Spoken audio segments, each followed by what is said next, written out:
evolutionarily, if we see a lion running at us, we didn't have time to sort of calculate the lion's kinetic energy and, is it optimal to go this way or that way? You just reacted. And physically, our bodies are well attuned to actually make right decisions. But when you're playing a game like poker, this is not something that you ever, evolved to do. And yet you're in that same flight or fight response.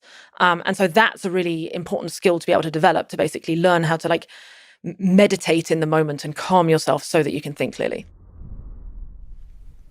The following is a conversation with Liv Boeree, formerly one of the best poker players in the world, trained as an astrophysicist, and is now a philanthropist and an educator on topics of game theory, physics, complexity, and life. This is the Lex Fridman Podcast. To support it, please check out our sponsors in the description. And now, dear friends, here's Liv Boeree. What role do you think luck plays in poker and in life? You can pick whichever one you want, poker or life or life. The longer you play, the less influence luck has. Like with all things, the bigger your sample size, the more the quality of your decisions or your strategies matter. So to answer that question, in poker, it really depends. If you and I sat and played 10 hands right now, I might only win 52% of the time, 53% maybe. But if we played 10,000 hands, then I'll probably win over 98, 99% of the time. So it's a question of sample sizes. And what are you figuring out over time? The betting strategy that this individual does, or literally it doesn't matter against any individual over time? Against any individual over time, the better player, because they're making better decisions. So what does that mean to make a better decision? Well, to get into the real nitty-gritty already, basically, poker is a game of math. There are these strategies, familiar with Nash equilibria, that term, right? So there are these game theory optimal strategies that you can adopt. And the closer you play to them, the less exploitable you are. So because I've studied the game a bunch, although admittedly not for a few years, but back in, when I was playing all the time, I would study these game theory optimal solutions and try and then adopt those strategies when I go and play. So I'd play against you and I would do that. And because the objective when you're playing game theory optimal, it's a loss minimization thing that you're trying to do. Your best bet is to try and play a sort of similar style. You also need to try and adopt this loss minimization. But because I've been playing much longer than you, I'll be better at that. So first of all, you're not taking advantage of my mistakes. But then on top of that, I'll be better at recognizing when you are playing suboptimally and then deviating from this game theory optimal strategy to exploit your bad plays. Can you define game theory and Nash equilibria? Can we try to sneak up to it in a bunch of ways? What's a game theory framework of analyzing poker, analyzing any kind of situation? So game theory is just basically the study of decisions within a competitive situation. It's technically a branch of economics, but it also applies to wider decision theory. And usually when you see it, it's these little payoff matrices and so on. That's how it's depicted. But it's essentially just study of strategies under different competitive situations. And as it happens, certain games, in fact, many, many games, have these things called Nash equilibria. And what that means is when you're in a Nash equilibrium, basically, there is no strategy that you can take that would be more beneficial than the one you're currently taking, assuming your opponent is also doing the same thing. So it would be a bad idea, if we're both playing in a game theory optimal strategy, if either of us deviate from that, now the other, we're putting ourselves at a disadvantage. Rock, paper, scissors is actually a really great example of this. If we were to start playing rock, paper, you know nothing about me, and we're going to play for all our money. Let's play 10 rounds of it. What would your sort of optimal strategy be, do you think? What would you do? Let's see. I would probably try to be as random as possible. Exactly. You want to, because you don't know anything about me. You don't want to give anything away about yourself. So ideally, you'd have a little dice or somewhat, perfect randomizer that makes you randomize 33% of the time each of the three different things. And in response to that, Well, actually, I can kind of do anything, but I would probably just randomize back too. But actually, it wouldn't matter because I know that you're playing randomly. So that would be us in a Nash equilibrium, where we're both playing this like unexploitable strategy. However, if after a while you then notice that I'm playing rock a little bit more often than I should. Yeah, you're the kind of person that would do that, wouldn't you? Sure. Yes. I'm more of a scissors girl. But anyway. You are? No, I'm as I said, randomizer. So you notice I'm throwing rock too much or something like that.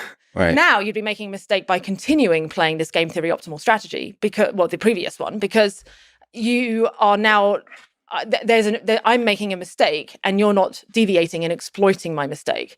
So you'd want to start throwing paper a bit more often, in whatever you figure is the right sort of percentage of the time that I'm throwing rock too often.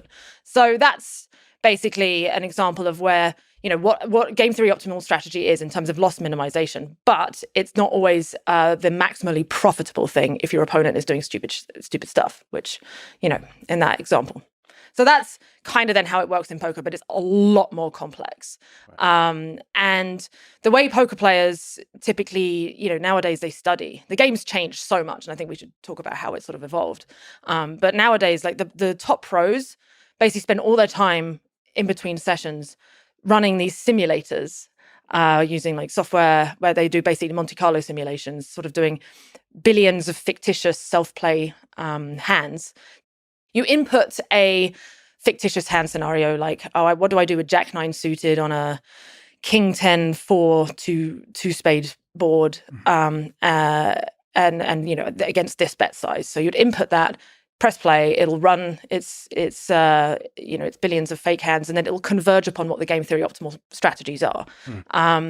And then you want to try and memorize what these are. Basically, they're like ratios of how often what types of hands you want to bluff and what percentage of the time. So then there's this additional layer of inbuilt randomization built in. Yeah, those kind of simulations incorporate all the betting strategies and everything else like that. So yes. So as opposed to some kind of very crude mathematical model of what's the probability you win just based on the quality of the card, it's including everything else too, the game theory of it. Yes.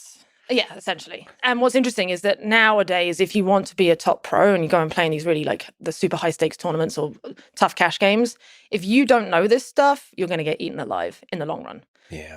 But of course, you could get lucky over the short run. And that's where this like luck factor comes in, because luck is both a blessing and a curse.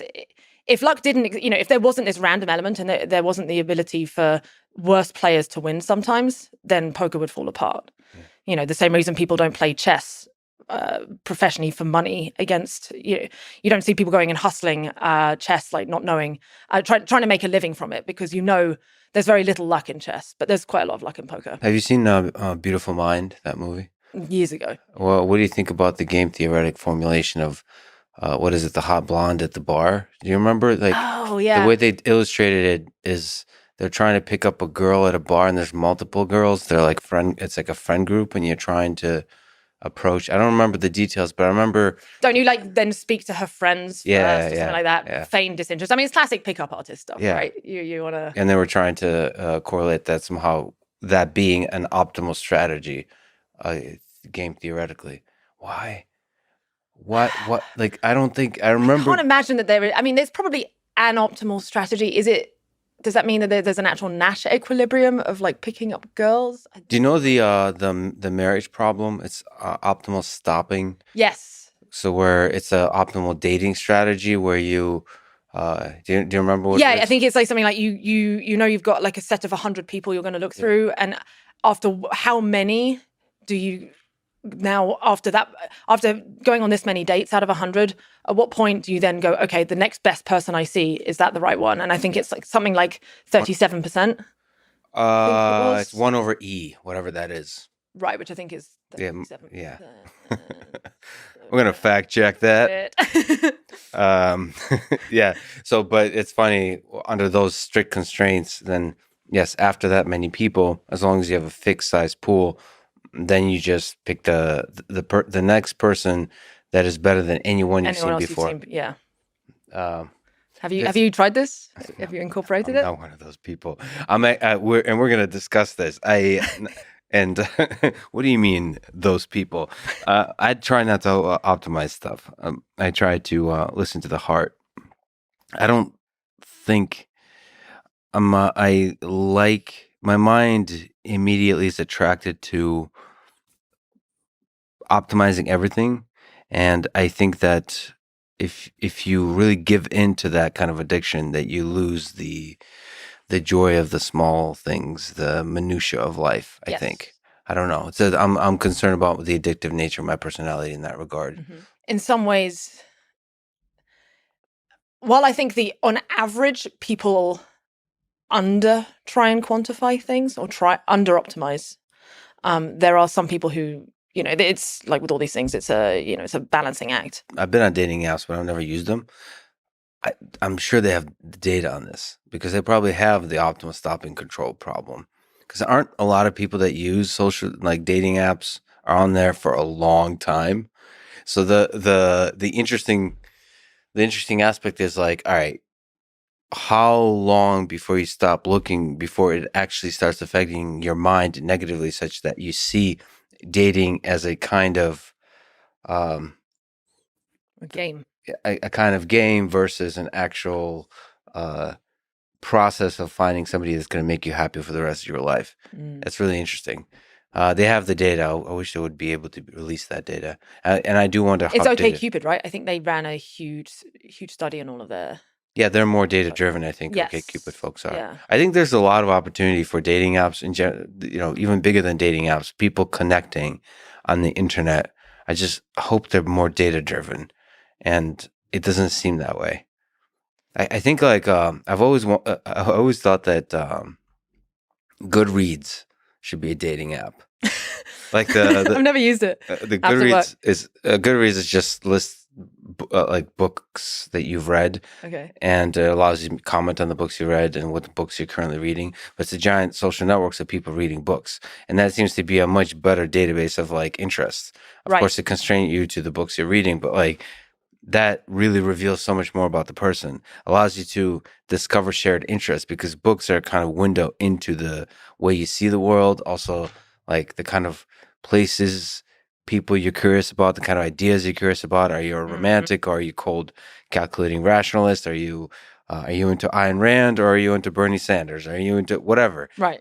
And I feel like that reveals so much more than like a person trying to look hot from a certain angle in a Tinder profile. Well, and it would also be a really great filter in the first place for people. It selects for people who read books and are willing to go and rate them and give feedback on them and so on. So that's already a really strong filter of probably the type of people you'd be looking for. Well, at least be able to fake reading books. I mean, the thing about books, you don't really need to read it. You can just look at clip notes. Yeah, game the dating app by feigning intellectualism. Yeah. Can I admit something very horrible about myself? Go on. The things that, I don't have many things in my closet, but this is one of them. I've never actually read Shakespeare. I've only read Cliff Notes. And I got a 5 in the AP English exam. Wow. And Which book? Which books have I read? Well, yeah, which was the exam on? Which book? Oh, no, they include a lot of them. Oh, okay. But Hamlet, I don't even know if you read Romeo and Juliet, Macbeth. I don't remember, but I don't understand it. It's like really cryptic. It's hard. It's really, and it's not that pleasant to read. It's like ancient speak. I don't understand it. Anyway, maybe I was too dumb. I'm still too dumb, but I did got a 5, which is yeah. I don't know how the US grading system. Oh no, so AP English is there's kind of this advanced versions of courses in high school, and you take a test that is like a broad test for that subject and includes a lot. It wasn't obviously just Shakespeare. I think a lot of it was also writing, written. You have like AP Physics, AP Computer Science, AP Biology, AP Chemistry, and then AP English or AP Literature. I forget what it was, but I think Shakespeare was a part of that. But the point is you gamified it. Well, entirety. I was into getting A's. I saw it as a game. I don't think all of the learning I've done has been outside of school. The deepest learning I've done has been outside of school, with a few exceptions, especially in grad school, like deep computer science courses. But that was still outside of school because it was outside of getting the A for the course. The best stuff I've ever done when you read the chapter and you do many of the problems at the end of the chapter, which is usually not what's required for the course, like the hardest stuff. In fact, textbooks are freaking incredible. If you go back now and you look at like biology textbook or any of the computer science textbooks on algorithms and data structures, those things are incredible. Yeah.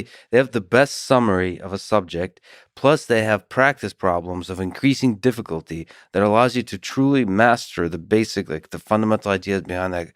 I got through my entire physics degree with one textbook that was just this really comprehensive one that they told us at the beginning of the first year, buy this, but you're going to have to buy 15 other books for all your supplementary courses. And I was like, every time I just checked to see whether this book covered it, and it did. And I think I only bought like 2 or 3 extra, and thank God, because they're so super expensive textbooks. It's a whole racket they've got going on. Yeah, they are. They could just, you get the right one. It's just like a manual for. But what's interesting though is this is the tyranny of having exams and metrics. It's the tyranny of exams and metrics. Yes, I loved them because I'm very competitive, and I liked finding ways to gamify things, and then like sort of dust off my shoulders afterwards when I get a good grade, or be annoyed at myself when I didn't. But yeah, you're absolutely right in that the actual, how much of that physics knowledge I've retained. Like I learned how to cram and study and please an examiner, but did that give me the deep, lasting knowledge that I needed? I mean, yes and no. But really, like, nothing makes you learn a topic better than when you actually then have to teach it yourself. Like I'm trying to wrap my teeth around this like game theory Moloch stuff right now, and there's no exam at the end of it that I can gamify. There's no way to gamify and sort of like shortcut my way through it. I have to understand it so deeply from like deep foundational levels to then build upon it and then try and explain it to other people. And like, you're about to go and do some lectures, right? You can't sort of just like, you presumably can't rely on the knowledge that you got through when you were studying for an exam to reteach that. Yeah, and especially high-level lectures, especially the kind of stuff you do on YouTube, you're not just regurgitating material. You have to think through what is the core idea here.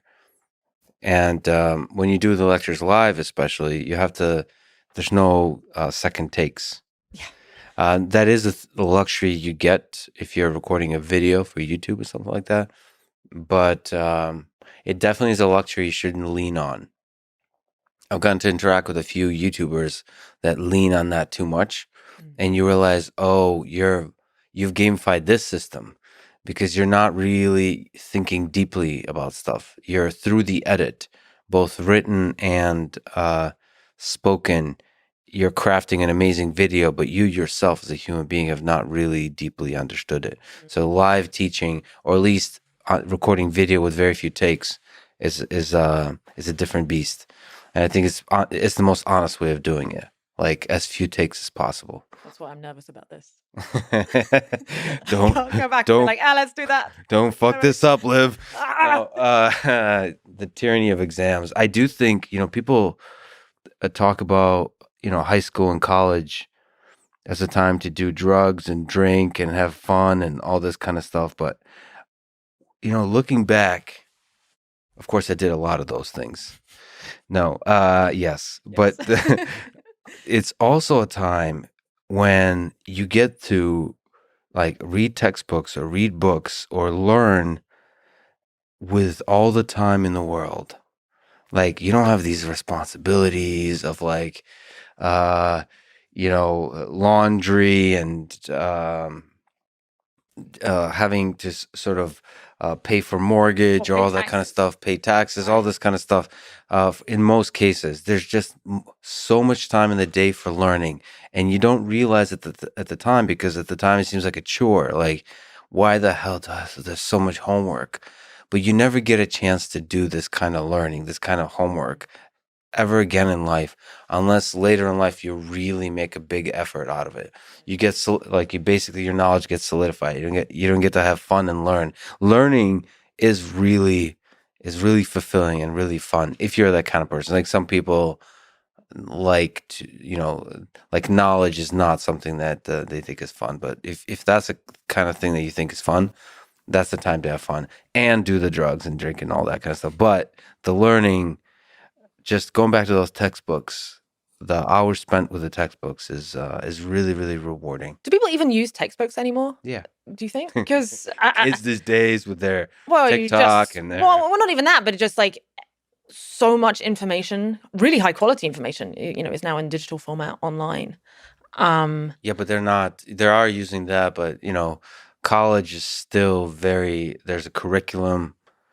I mean, so much of school is about rigorous study of a subject, and still on YouTube, that's not there. Right. YouTube has Grant Sanderson talks about this. He's this math Three blue, educator. one brown. Yeah, 3 blue, 1 brown.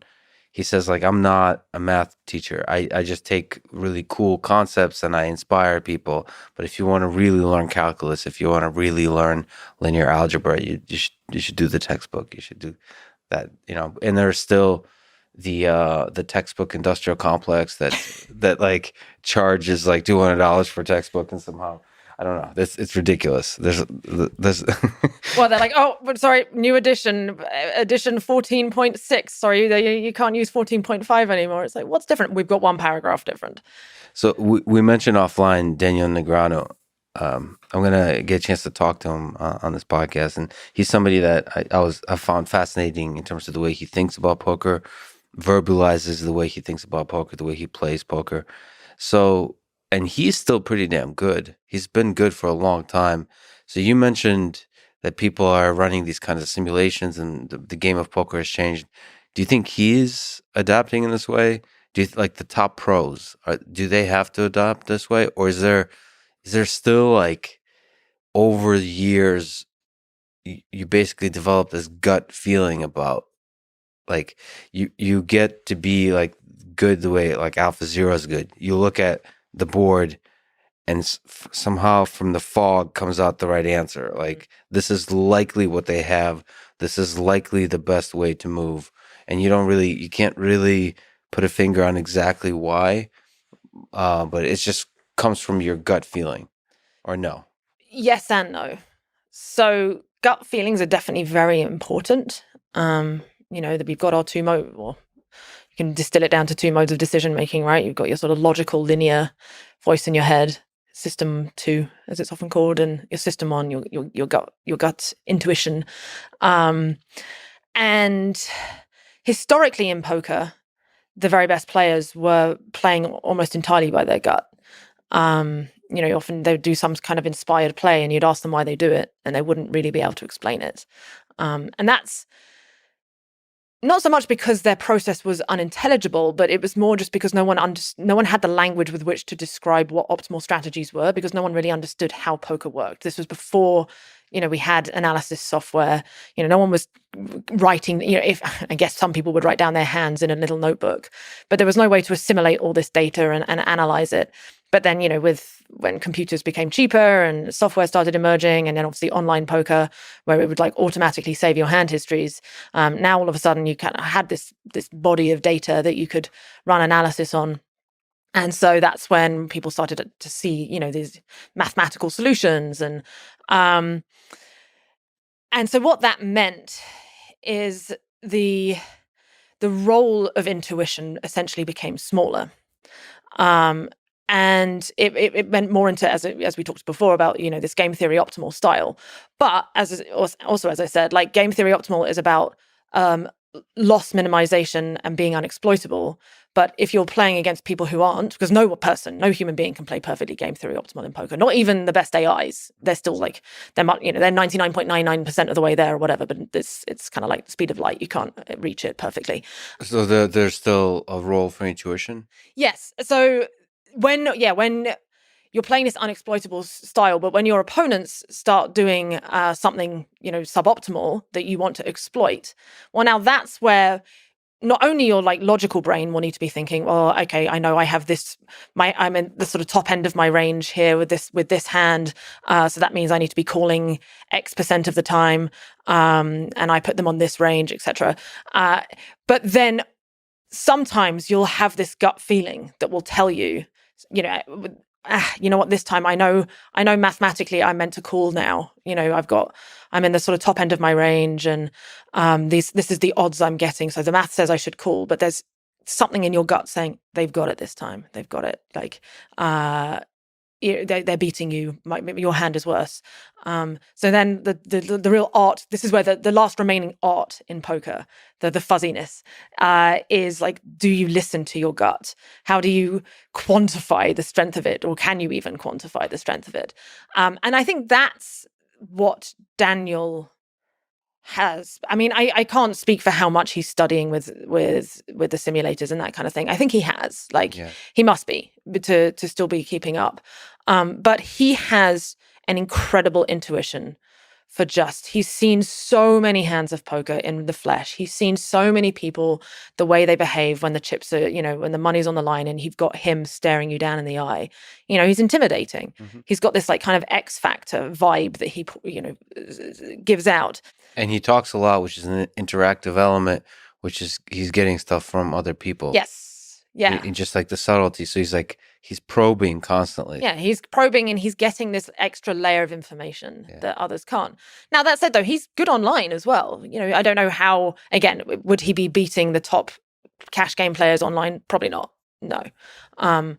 But when he's in person and he's got that additional layer of information, he can not only extract it, but he knows what to do with it still so well. There's one player who I would say is the exception to all of this. And he's one of my favorite people to talk about in terms of, I think he might have cracked the simulation. Mm-hmm. It's Phil Hellmuth. Mm-hmm. He...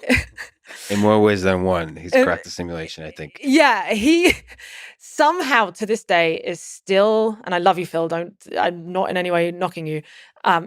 He's still winning so much at the World Series of Poker specifically. He's now won 16 bracelets. The next nearest person I think has won 10.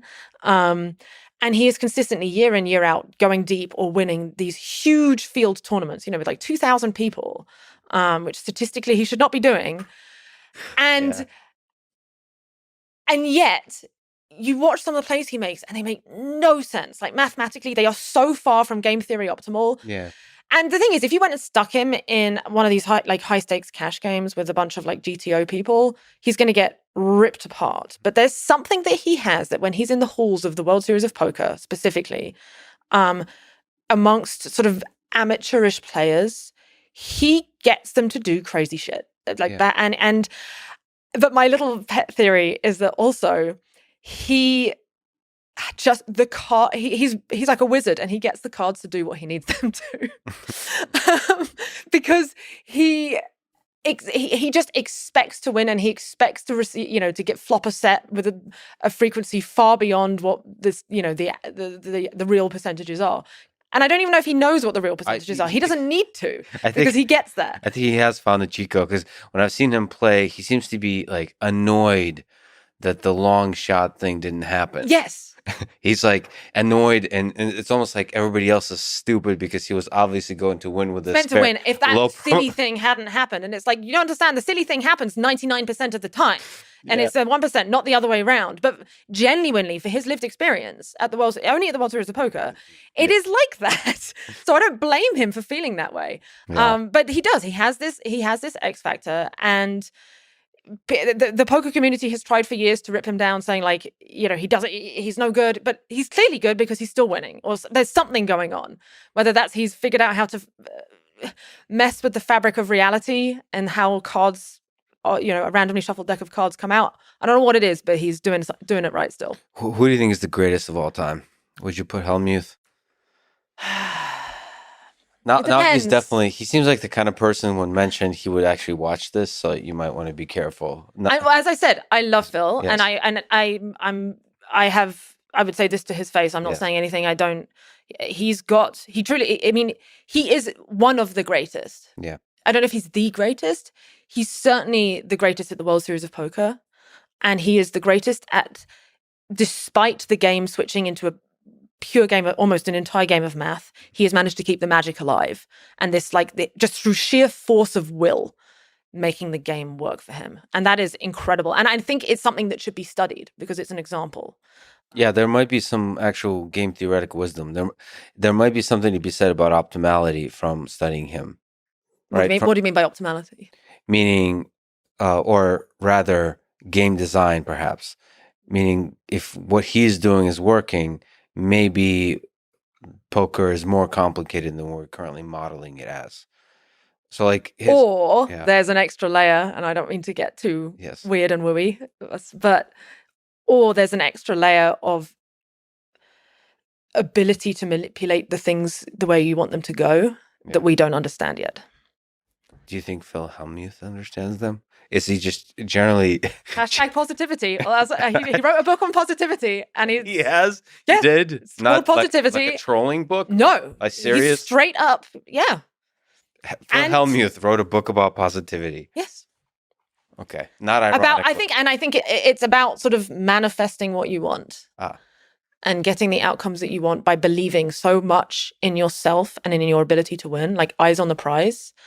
And I mean, it's working. The man's delivered. Yeah. But where do you put like Phil Ivey and all those kinds of people? I mean, I've been, to be honest, too much out of the scene for the last few years to really.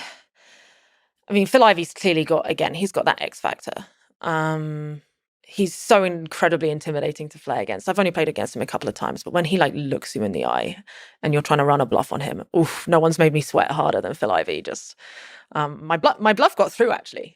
That was actually one of the most thrilling moments I've ever had in poker. It was in a Monte Carlo in a high roller. I can't remember exactly what the hand was, but I 3-bet and then like just barreled all the way through, and he just like put his laser eyes into me, and it felt like he was just scouring my soul. And I was just like, hold it together, Liv, hold it together. And he was like, you knew your hand was weaker. Yeah, I mean, I was bluffing. I presume, which, there's a chance I was bluffing with the best hand, but I'm pretty sure my hand was worse. And he folded. That was truly one of the deep highlights of my career. Did you show the cards or did you fold? No. You should never show in game, because especially as I felt like I was one of the worst players at the table in that tournament. So giving that information, unless I had a really solid plan that I was now like advertising, oh look, I'm capable of bluffing Phil Ivey, but like why? It's much more valuable to take advantage of the impression that they have of me, which is like I'm a scared girl playing a high roller for the first time. Keep that going, Interesting, but isn't there layers to this, like psychological warfare, that the scared girl might be way smart, and then like to flip the tables? Do you think about that kind of stuff? Or definitely. Is it better not to reveal information? I mean, generally speaking, you want to not reveal information. The goal of poker is to be as deceptive as possible about your own strategies while elucidating as much out of your opponent about their own. So giving them free information, particularly if they're people who you consider very good players, any information I give them is going into their little database and being I assume it's going to be calculated and used well. So I have to be really confident that my like meta gaming that I'm going to then do, they've seen this, so therefore that, I'm going to be on the right level. So it's better just to keep that little secret to myself in the moment. So how much is bluffing part of the game? Huge amount. So, yeah, I mean, maybe actually, let me ask, like, what did it feel like with Phil Ivey or anyone else when it's a high stake, when it's a big bluff? So a lot of money on the table, and maybe, I mean, what defines a big bluff? Maybe a lot of money on the table, but also some uncertainty in your mind and heart about, like, self-doubt. Well, maybe I miscalculated what's going on here, what the bet said, all that kind of stuff. Like, what does that feel like? I mean, I imagine comparable to, running any kind of big bluff where you have a lot of something that you care about on the line. So if you're bluffing in a courtroom, not that anyone should ever do that, or, something equatable to that. It's incredible.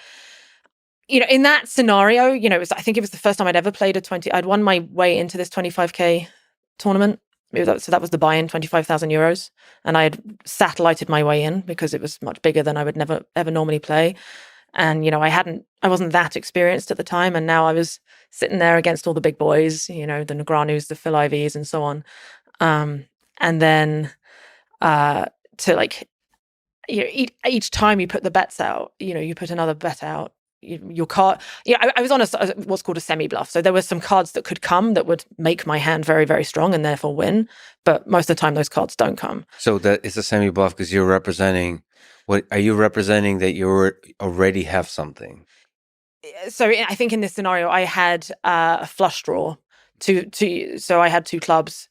Two clubs came out on the flop, and then I'm hoping that on the turn and the river, one will come. So I have some future equity. I could hit a club, and then I'll have the best hand, in which case, great.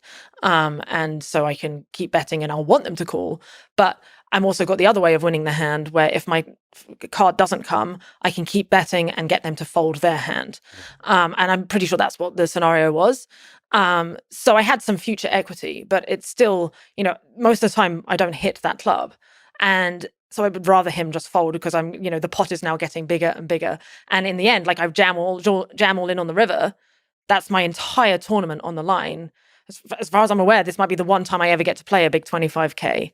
This was the first time I played one. So it felt like the most momentous thing. And this was also when I was trying to build myself up, build a name for myself in poker. I wanted to get respect. Destroy everything for you. It felt like it in the moment. Yeah. It literally does feel like a form of life and death. Like your body physiologically is having that flight or fight response. What are you doing with your body? What are you doing with your face? Are you just like, what are you thinking about? Well, a mixture of like, okay, what are the cards? So in theory, I'm thinking about like, okay, what are cards that make my hand look stronger? Which cards hit my perceived range from his perspective, which cards don't, what's the right amount of bet size to, maximize my fold equity in this situation. That's the logical stuff that I should be thinking about. But I think in reality, because I was so scared, because there's this, at least for me, there's a certain threshold of like nervousness or stress beyond which the like logical brain shuts off. And now it just gets into this like, it feels like a game of wits, basically. Yeah. It's like of nerve. Can you hold your resolve? And it certainly got by that, like by the river. I think by that point I was like, I don't even know if this is a good bluff anymore, but fuck it, let's do it. Your mind is almost numb from the intensity of that feeling. I call it the white noise, and that's and it happens in all kinds of decision making. I think anything that's really, really stressful. I can imagine someone in like an important job interview, if it's like a job they've always wanted and they're getting grilled, like Bridgewater style, where they ask these really hard, like mathematical questions. It's a really learned skill to be able to like subdue your flight or fight response, what I think get from the sympathetic into the parasympathetic, so you can actually, engage that voice in your head and do those slow logical calculations. Because evolutionarily, if we see a lion running at us, we didn't have time to sort of calculate the lion's kinetic energy and, is it optimal to go this way or that way? You just reacted.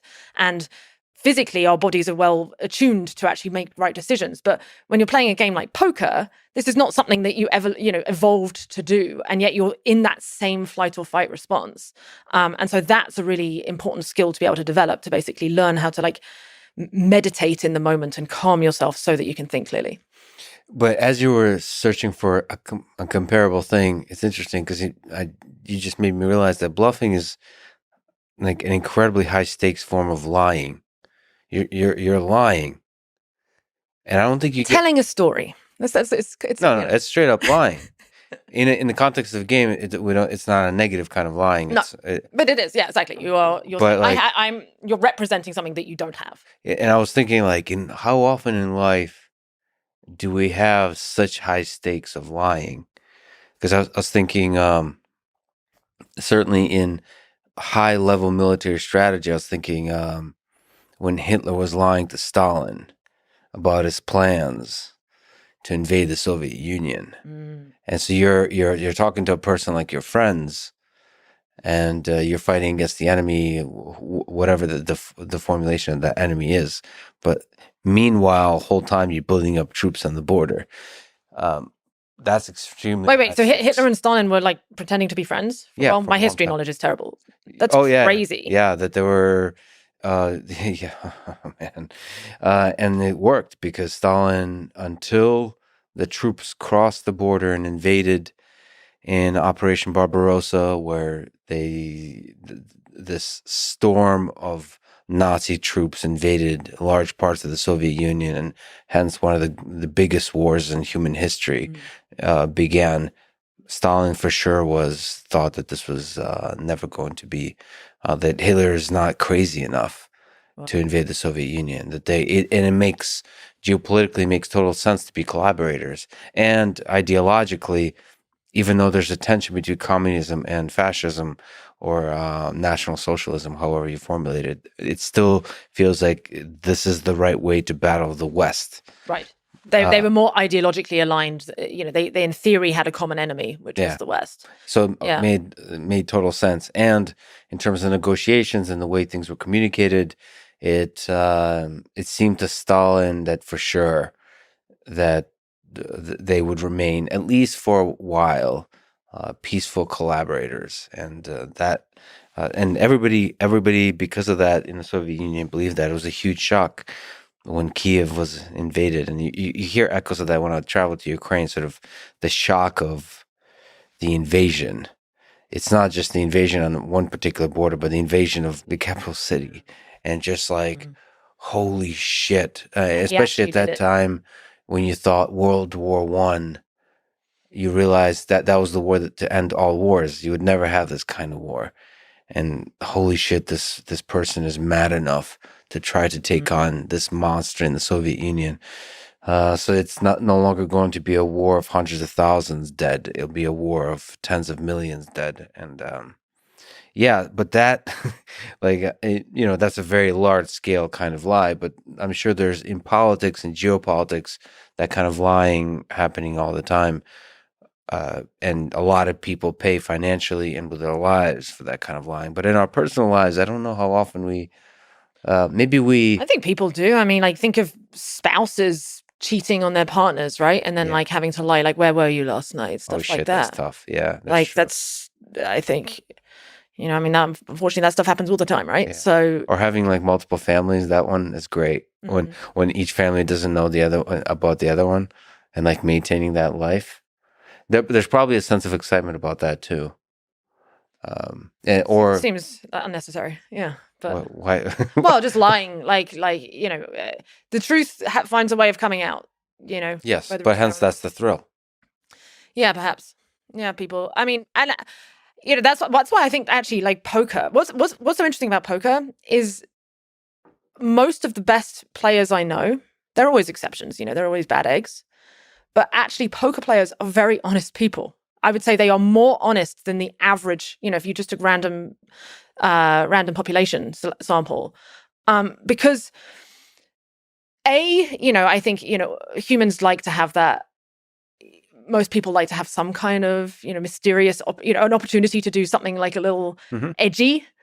So we get to sort of scratch that itch of being edgy at the poker table, where it's like, it's part of the game. Everyone knows what they're in for, and that's allowed. And you get to like really get that out of your system. And then also, like, poker players learned that, I would play in a huge game against some of my friends, even my partner Igor, where we will be, absolutely going at each other's throats, trying to draw blood in terms of winning money off each other and like getting under each other's skin, winding each other up, doing the craftiest moves we can. But then once the game's done, the winners and the losers will go off and get a drink together and have a fun time and like talk about it in this like weird academic way afterwards, because that's why games are so great, because you get to like live out like this competitive urge that most people have. What's it feel like to lose? Like we talked about bluffing when it worked out. What about when you go broke? So, like, in a game, I'm fortunately I've never gone broke. You mean in poker? Like full life? Full life? No. No. I know plenty of people who have.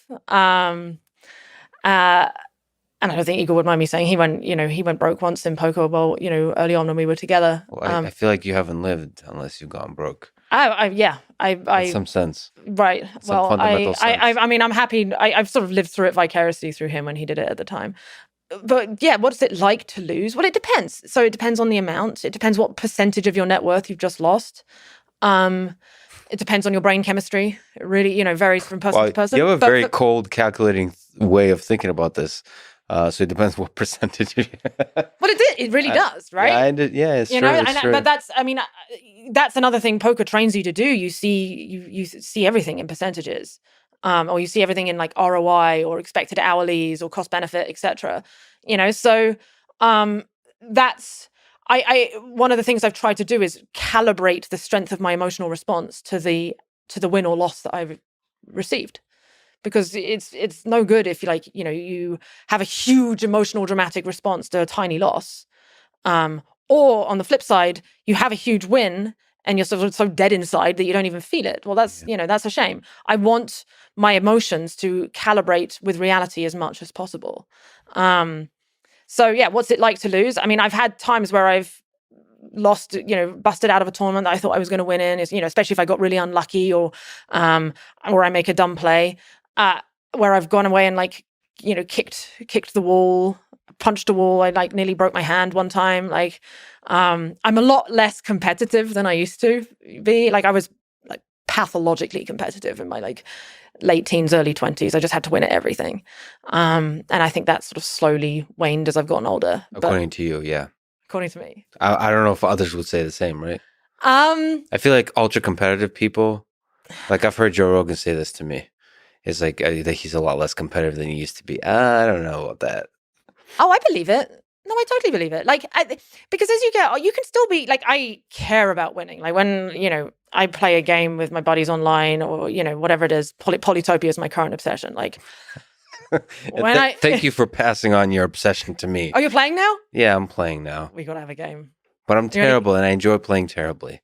I don't want to have a game because that's going to pull me into your monster of competitive play. It's important. It's an important skill. I'm enjoy playing on the.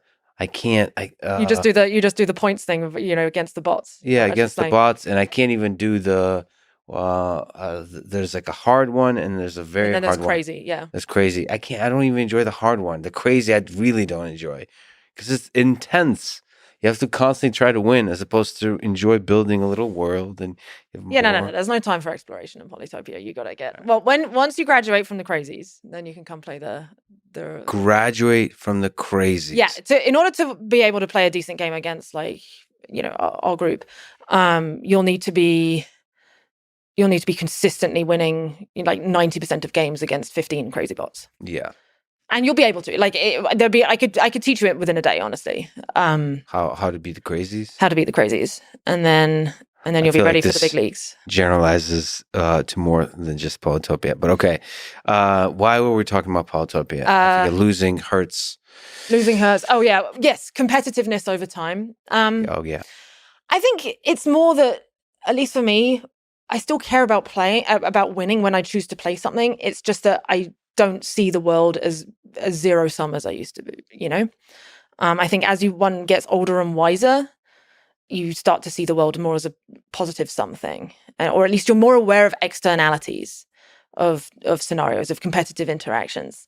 And so, yeah, I just I'm more, and I'm more aware of my own, if I have a really strong emotional response to losing, and that makes me then feel shitty for the rest of the day, and then I beat myself up mentally for it. I'm now more aware that's unnecessary negative externality. So I'm okay, I need to find a way to turn this down, dial this down a bit. Was poker the thing that if you think back at your life and think about some of the lower points of your life, like the darker places you've gone in your mind, did it have to do something with poker? What did losing spark the descent into darkness, or was it something else? I think my darkest points in poker were when I was wanting to quit and move on to other things, but I felt like I hadn't ticked all the boxes I wanted to tick.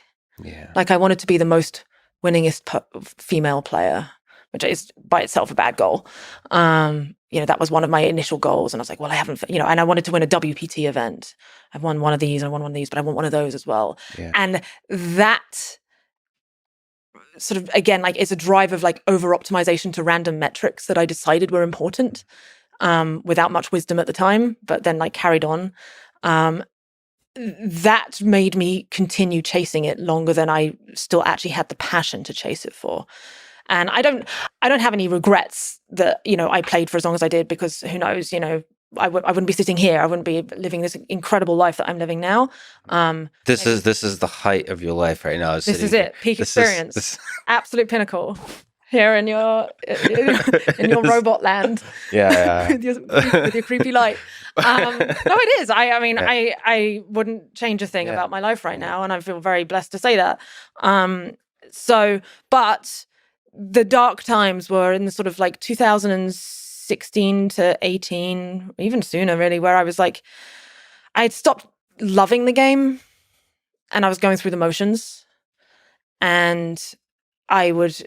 And then I was like, I would take the losses harder than I needed to, because I'm like, it's another one. And I was aware that like I felt like my life was ticking away, and I was like, is this going to be what's on my tombstone? Oh yeah, she played the game of this zero-sum game of poker, slightly more optimally than her next opponent.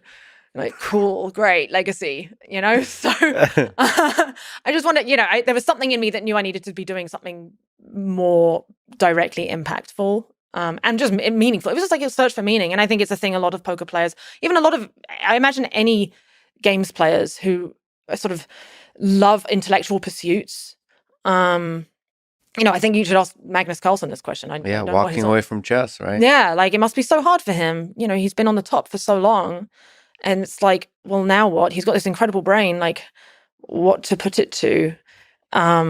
And yeah, it's this weird moment where I've just spoken with people that won multiple gold medals at the Olympics, and the depression hits hard after you win. Dopamine crash. Because it's a kind of a goodbye, saying goodbye to that person, to all the dreams you had, that you thought would give meaning to your life. But in fact, life is full of constant pursuits of meaning. It doesn't, you don't like arrive and figure it all out and there's endless bliss. No, it continues going on and on. You constantly have to figure out to rediscover yourself.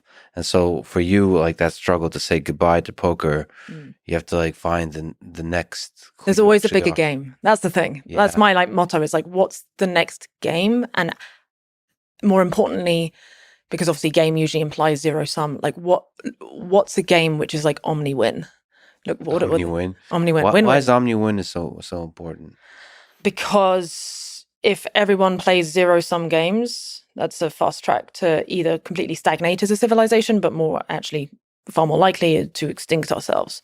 Yeah. Like the playing field is finite. Yeah, nuclear powers are playing a game of poker with their chips are nuclear weapons, right?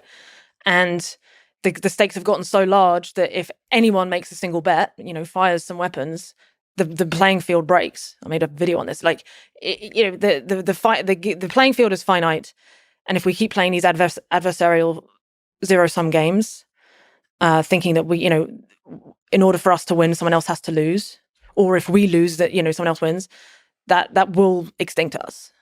It's just a matter of when. What do you think about that mutually assured destruction? That very simple, almost to the point of caricaturing game theory idea that does seem to be at the core of why we haven't blown each other up yet with nuclear weapons. Do you think there's some truth to that? This kind of stabilizing force of mutually assured destruction? And do you think that's going to hold up through the 21st century? I mean, it has held. Yes, there's definitely truth to it, that it was it's a Nash equilibrium. Yeah, are you surprised it held this long? Isn't it crazy? It is crazy when you factor in all the like near miss accidental firings.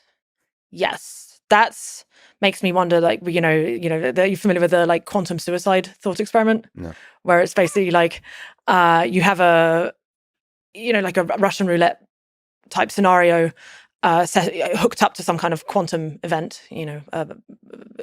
particle splitting, or paraparticle splitting. And if it goes A, then the gun doesn't go off, and it goes B, then it does go off and it kills you.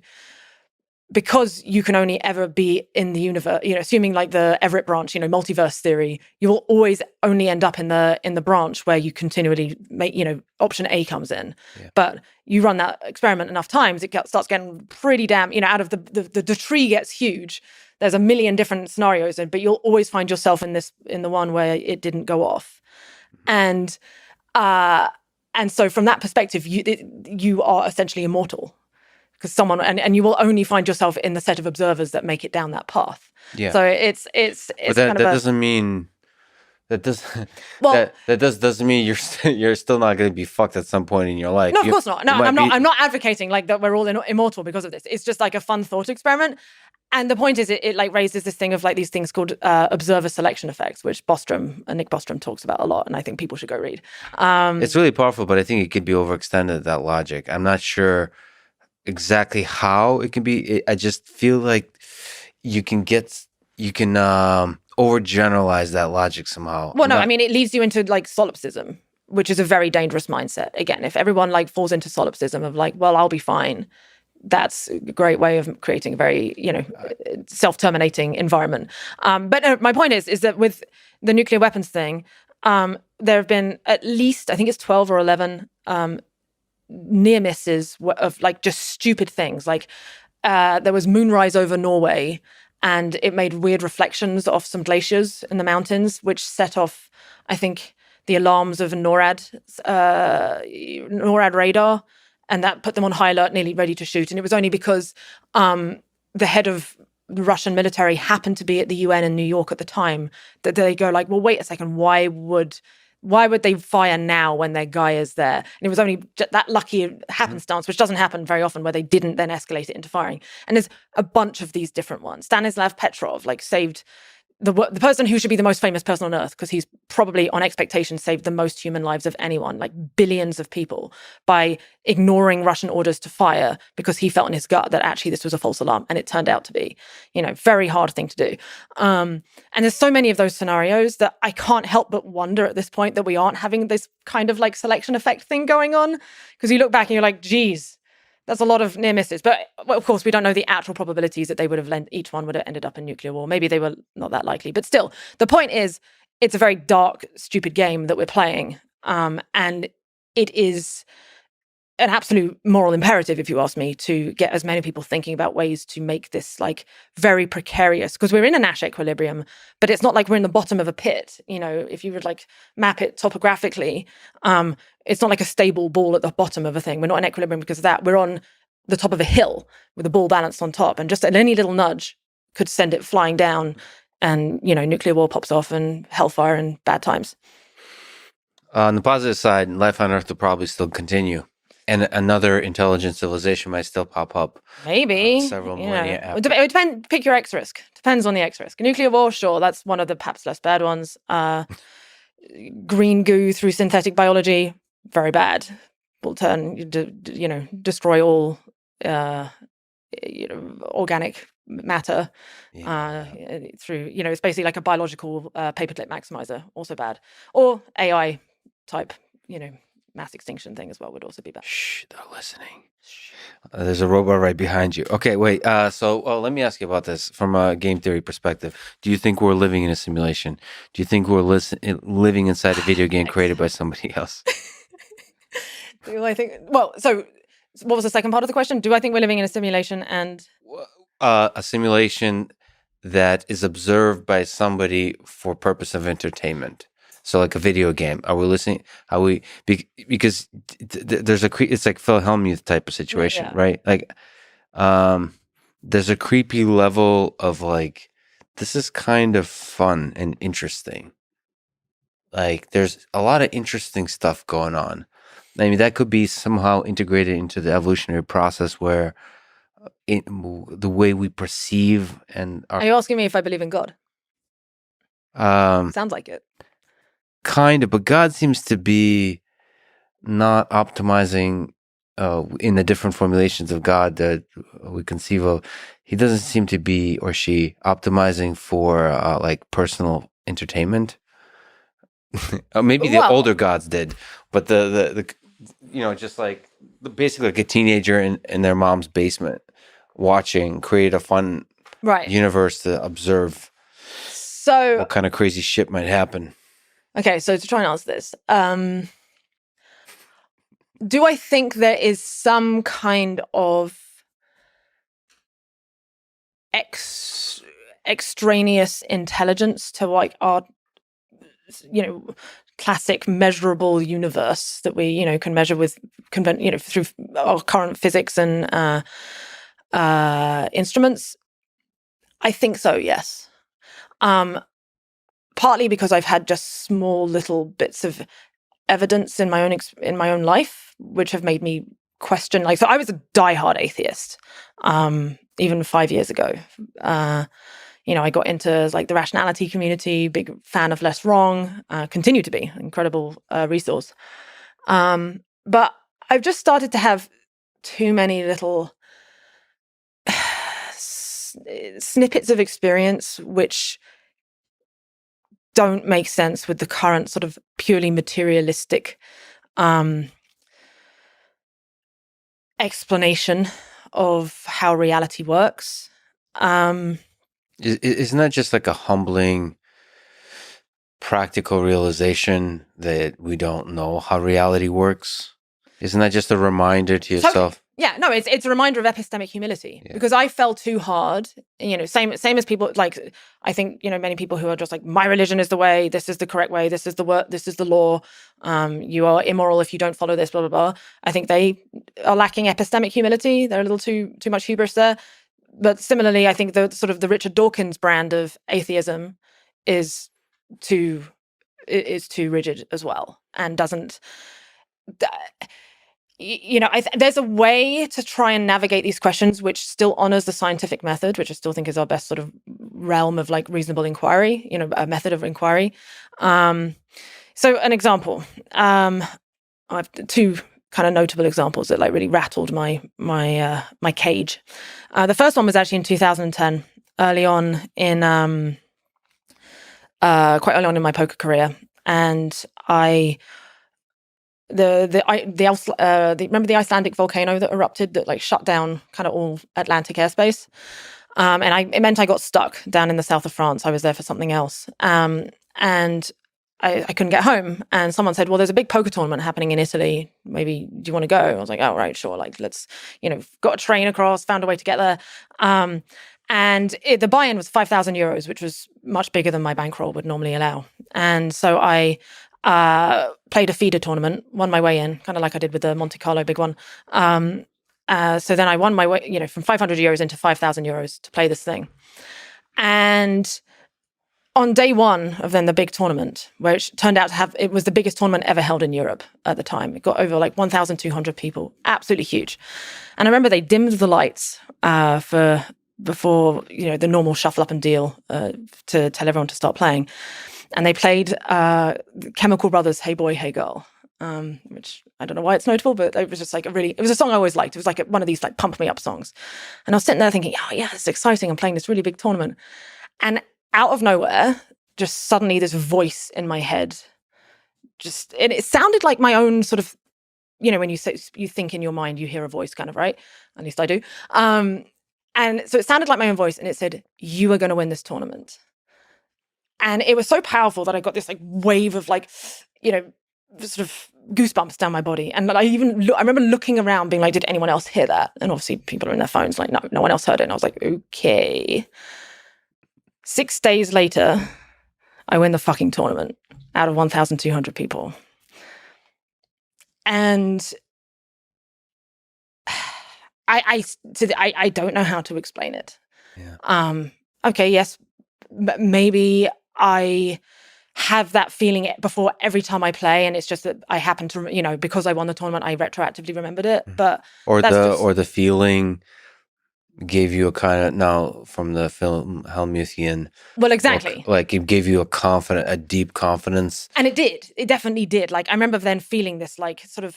Well, although I remember then on day one, I then went and lost half my stack quite early on. And I remember thinking like, oh, well, that was bullshit. What kind of premonition is this? Yes. Thinking, oh, I'm out. But, I managed to like keep it together and recover. And then just went like pretty perfectly from then on. And either way, it definitely instilled me with this confidence.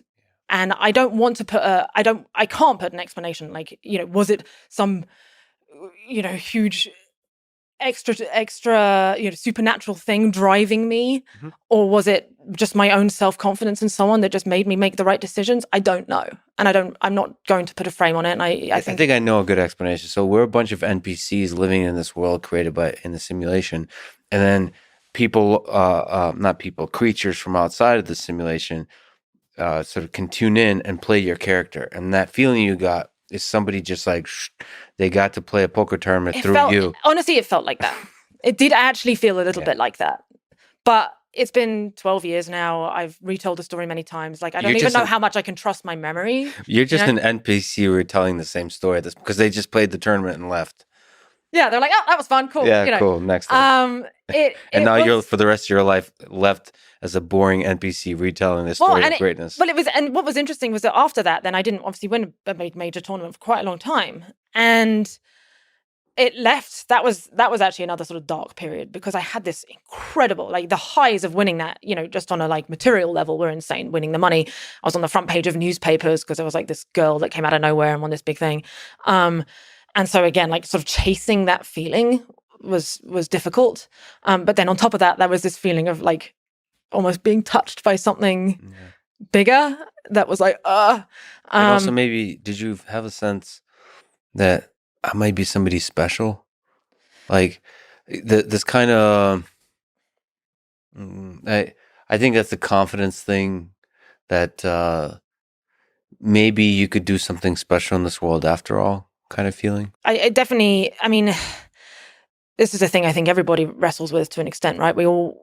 We are truly the protagonists in our own lives. Yeah. And so it's a natural bias, human bias to feel special. And I think, and in some ways we are special. Every single person is special because you are that. The universe the world literally does revolve around you. That's the thing in some respect. But of course, if you then zoom out and take the amalgam of everyone's experiences, then no, it doesn't. So there is this shared sort of objective reality, there's objective reality that is shared, but then there's also this subjective reality, which is truly unique to you. And I think both of those things coexist. And it's not like one is correct and one isn't. And again, anyone who's like, oh no, your lived experience is everything versus your lived experience is nothing. No, it's a blend between these two things. They can exist concurrently. But there's a certain kind of sense that at least I've had my whole life, and I think a lot of people have this. Is like, well, I'm just like this little person.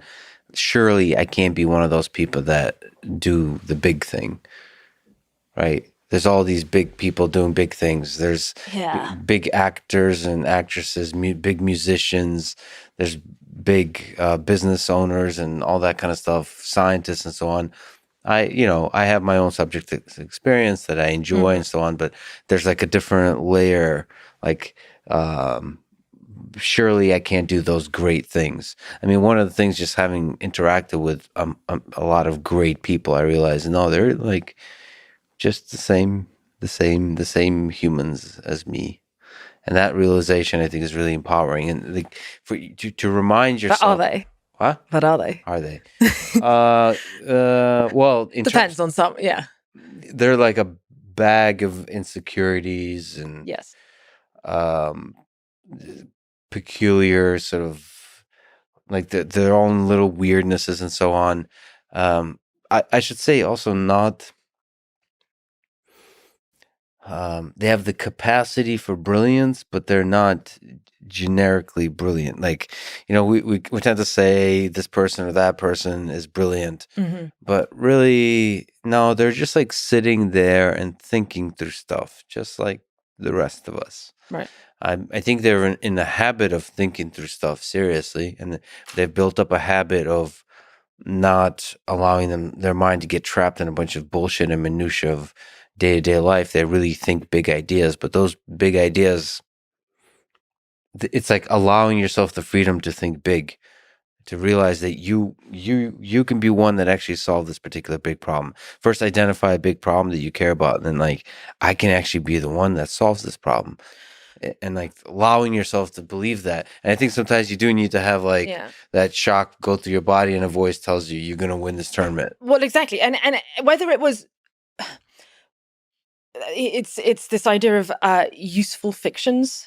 So again, like going through the classic rationalist training of Less Wrong, where it's like you want your map, the image you have of the world in your head to as accurately match up with how the world actually is. Yeah. You want the map and the territory to perfectly align as, you want it to be as an accurate representation as possible. I don't know if I fully subscribe to that anymore, having now had these moments of like feeling of something either bigger or just actually just being overconfident. Like there is value in overconfidence sometimes. I do. If you would, take Magnus Carlsen, right?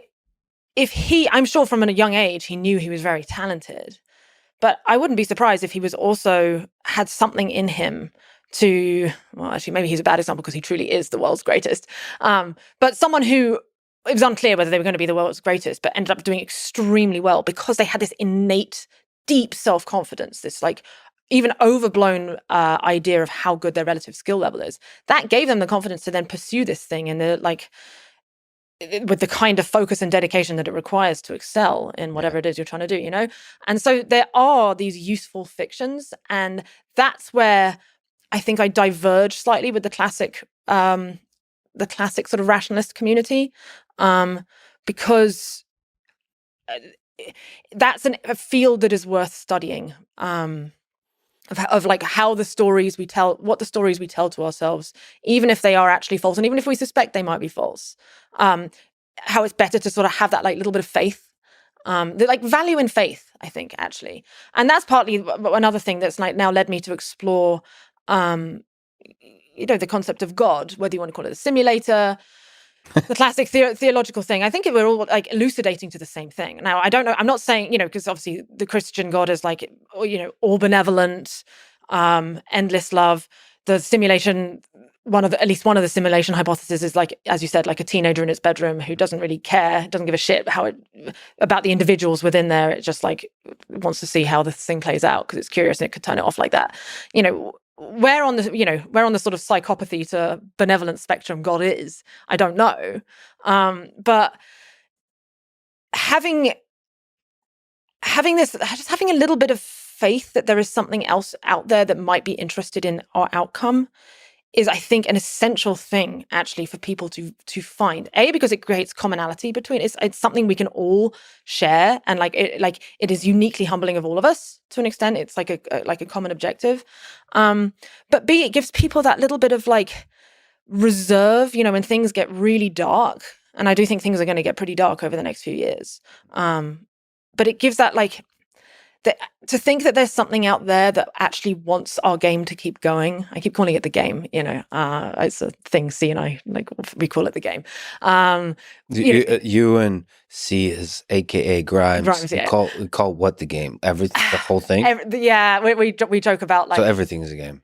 No, well, the universe, like what if it's a game and the goal of the game is to figure out like, well, either how to beat it, how to get out of it. Maybe this universe is an escape room, like a giant escape room. And the goal is to put all the pieces of the puzzle, figure out how it works in order to like unlock this like hyperdimensional key and get out beyond what it is. But then, so you're saying it's like different levels and it's like a cage within a cage within a cage, and never like one cage at a time, you figure out how to escape that.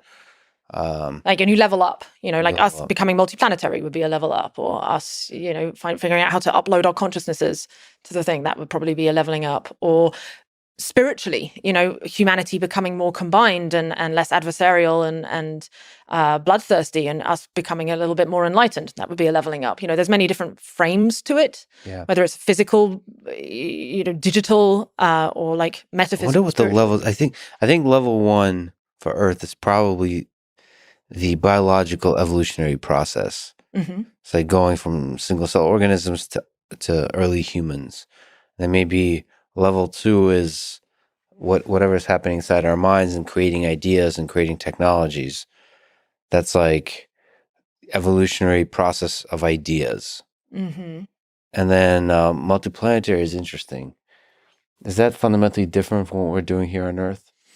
Probably, because it allows us to like exponentially scale. It delays the Malthusian trap, right? It's a way to keep the playing field to make the playing field get larger, so that it can accommodate more of our stuff, more of us, and that's a good thing. But I don't know if it like fully solves this issue of this thing called Moloch, which we haven't talked about yet, but which is basically, I call it the god of unhealthy competition. Yeah, let's go to Moloch. What's Moloch? You did a great video on Moloch, and one aspect of it, the application of it to one aspect of our Instagram society. beauty filters. Yeah. Through Very niche. But I wanted to start off small. So Moloch was originally coined as well. So apparently back in the Canaanite times, it was this ancient Carthaginian. I can never say it. Carthaginian, somewhere around 300 BC or 200 AD. I don't know. There was supposedly this death cult who would sacrifice their children to this awful demon god thing they called Moloch, in order to get power, to win wars. So really dark, horrible things. And it was literally about child sacrifice. Whether they actually existed or not, we don't know. But in mythology, they did. And this god that they worshipped was this thing called Moloch. And then, I don't know, it seemed like it was kind of quiet throughout history in terms of mythology beyond that, until this movie, Metropolis, in 1927, talked about this. You see that there was this incredible futuristic city that everyone was living great in, but then the protagonist goes underground into the sewers and sees that the city is run by this machine. And this machine basically would just kill the workers all the time because it was just so hard to keep it running. They were always dying. So there was all this suffering that was required in order to keep the city going.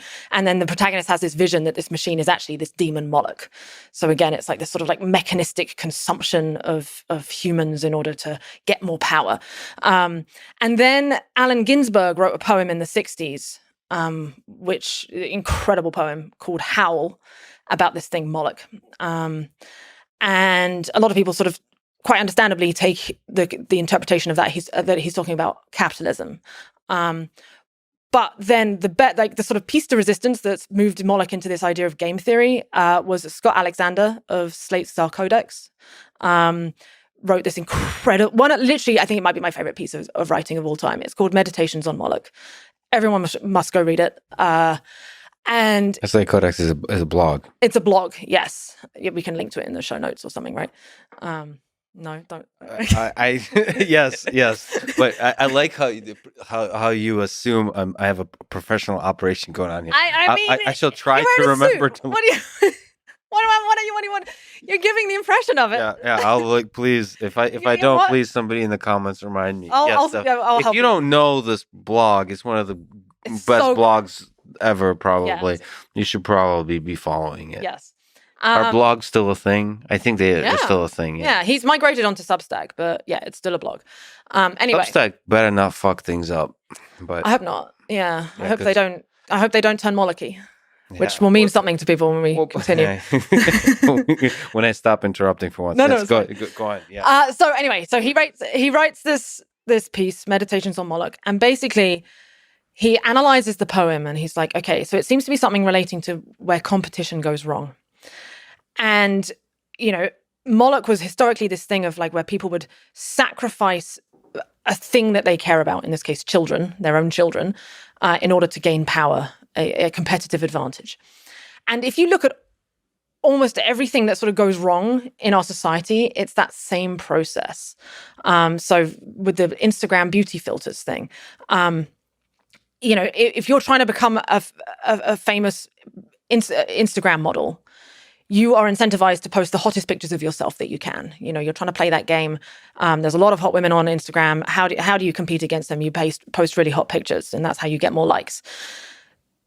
As technology gets better, more makeup techniques come along. And then more recently, these beauty filters, where at the touch of a button, it makes your face look absolutely incredible compared to your natural face. These technologies come along. Everyone is incentivized to that short-term strategy.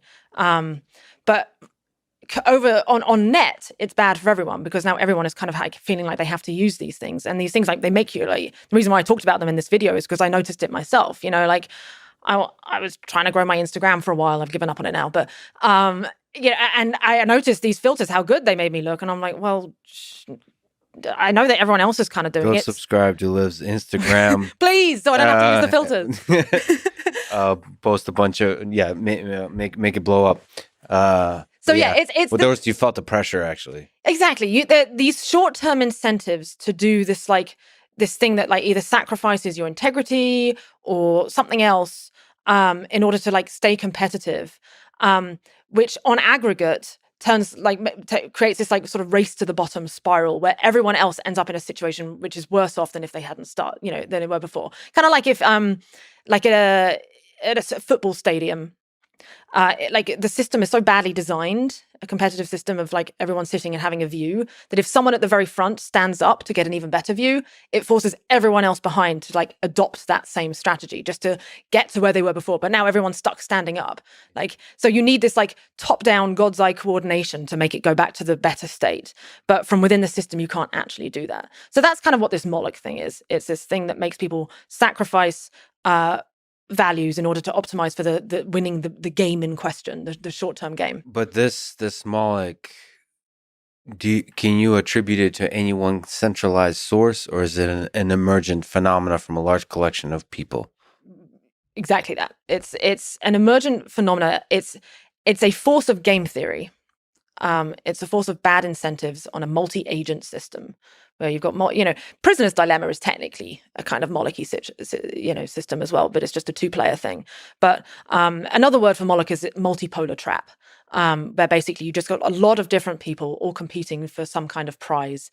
And it would be better if everyone didn't do this one shitty strategy, but because that strategy gives you a short-term advantage, everyone's incentivized to do it, and so everyone ends up doing it. So the responsibility social media is a really nice place for a large number of people to play game theory. And so they also have the ability to then design the rules of the game.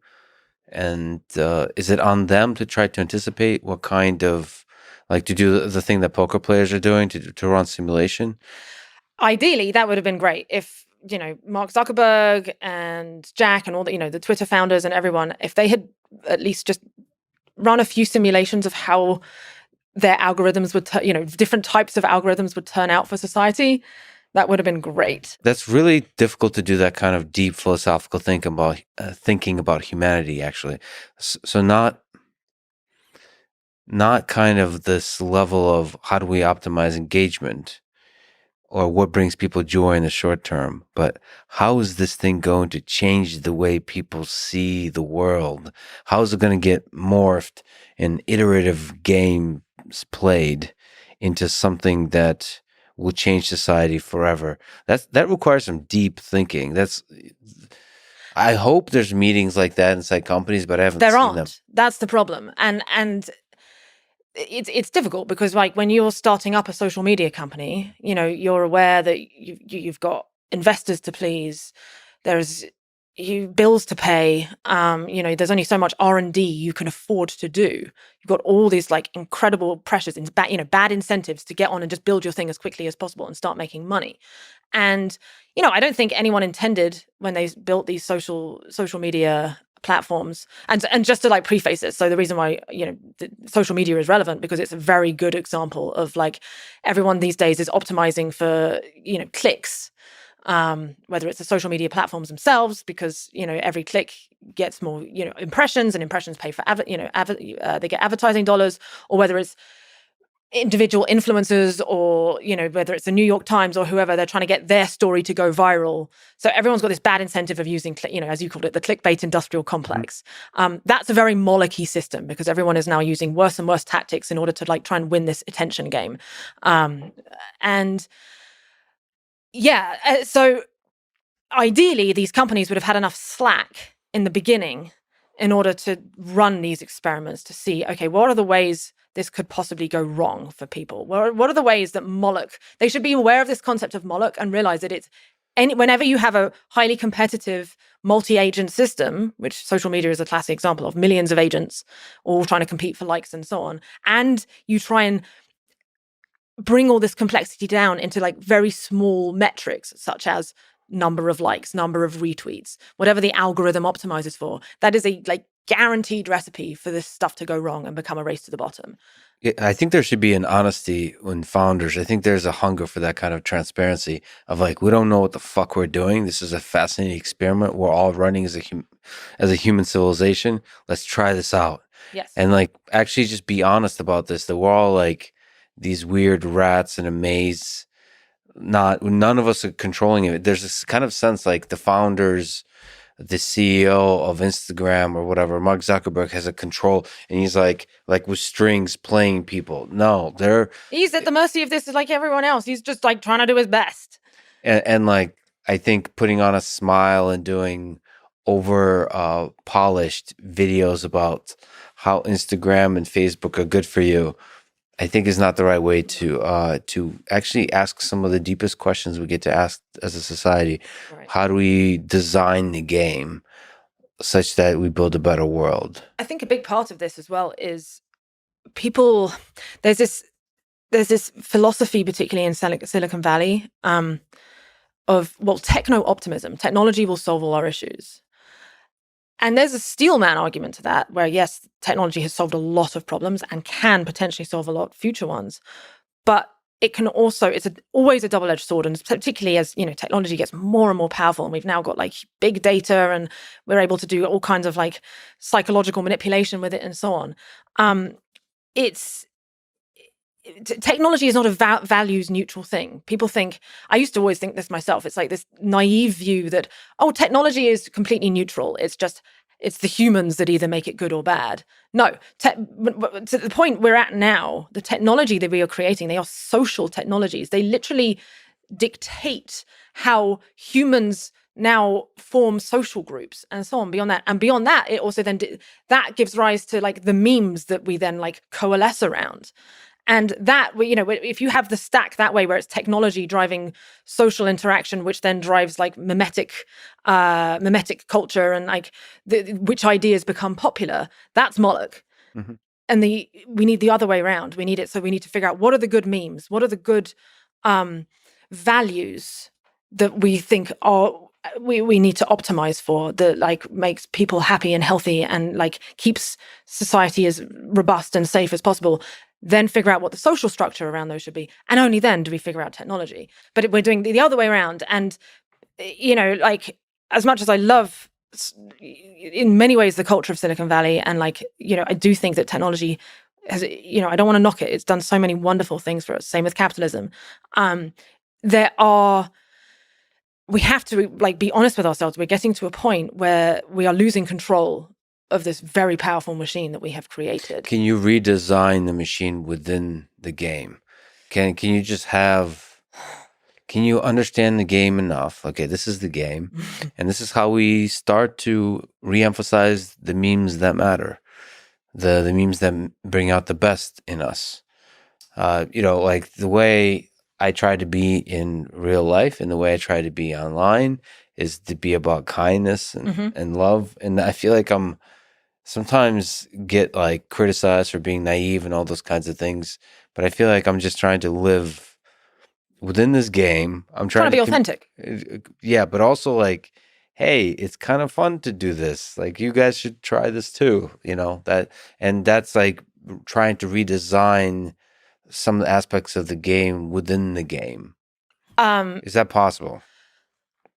I don't know, but I think we should try.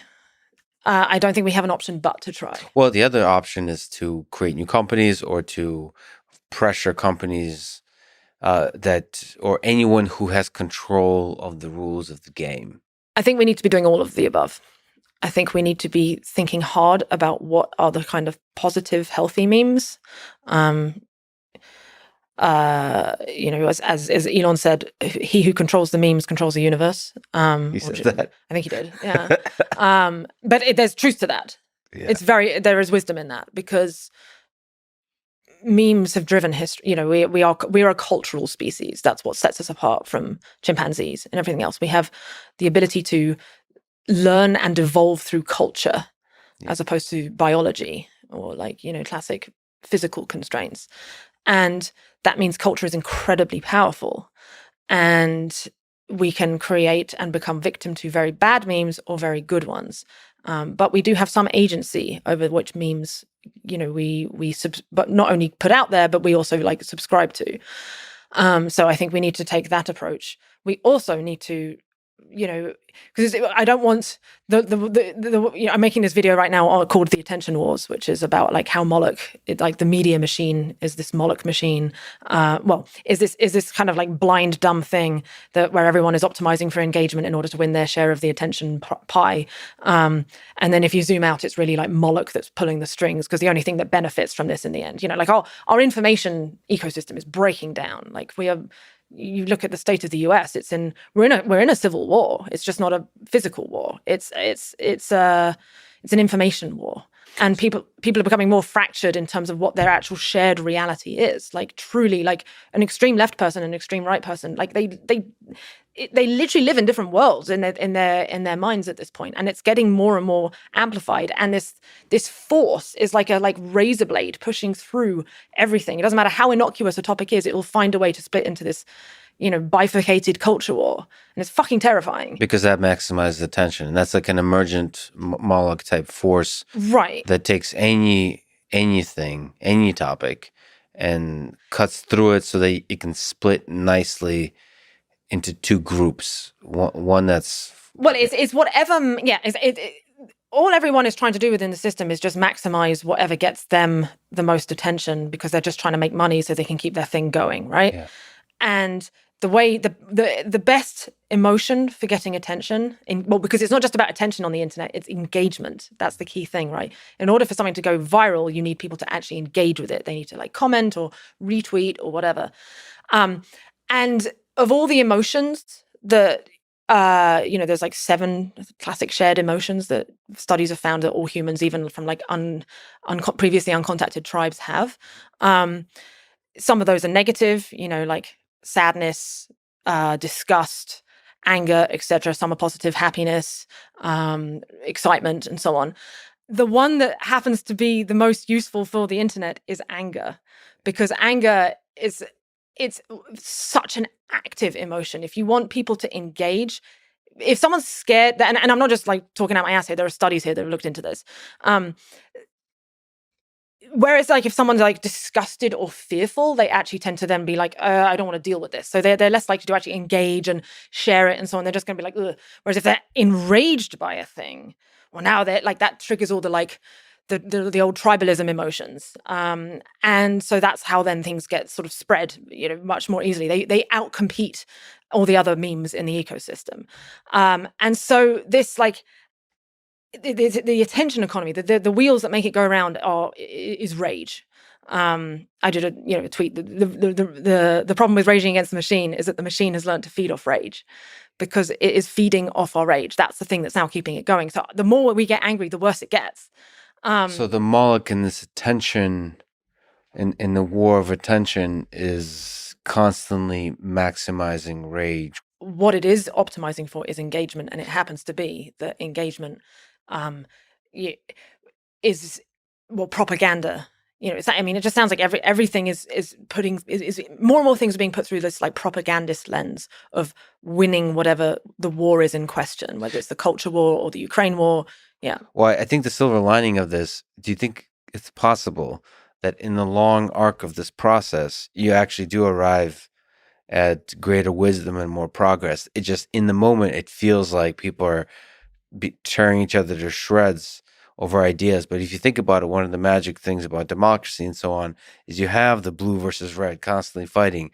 It's almost like they're in discourse, creating devil's advocate, making devils out of each other, and through that process, discussing ideas, like almost really embodying different ideas just to yell at each other. And through the yelling over the period of decades, maybe centuries, figuring out a better system. Like in the moment, it feels fucked up, right? But in the long arc, it actually is productive. I hope so.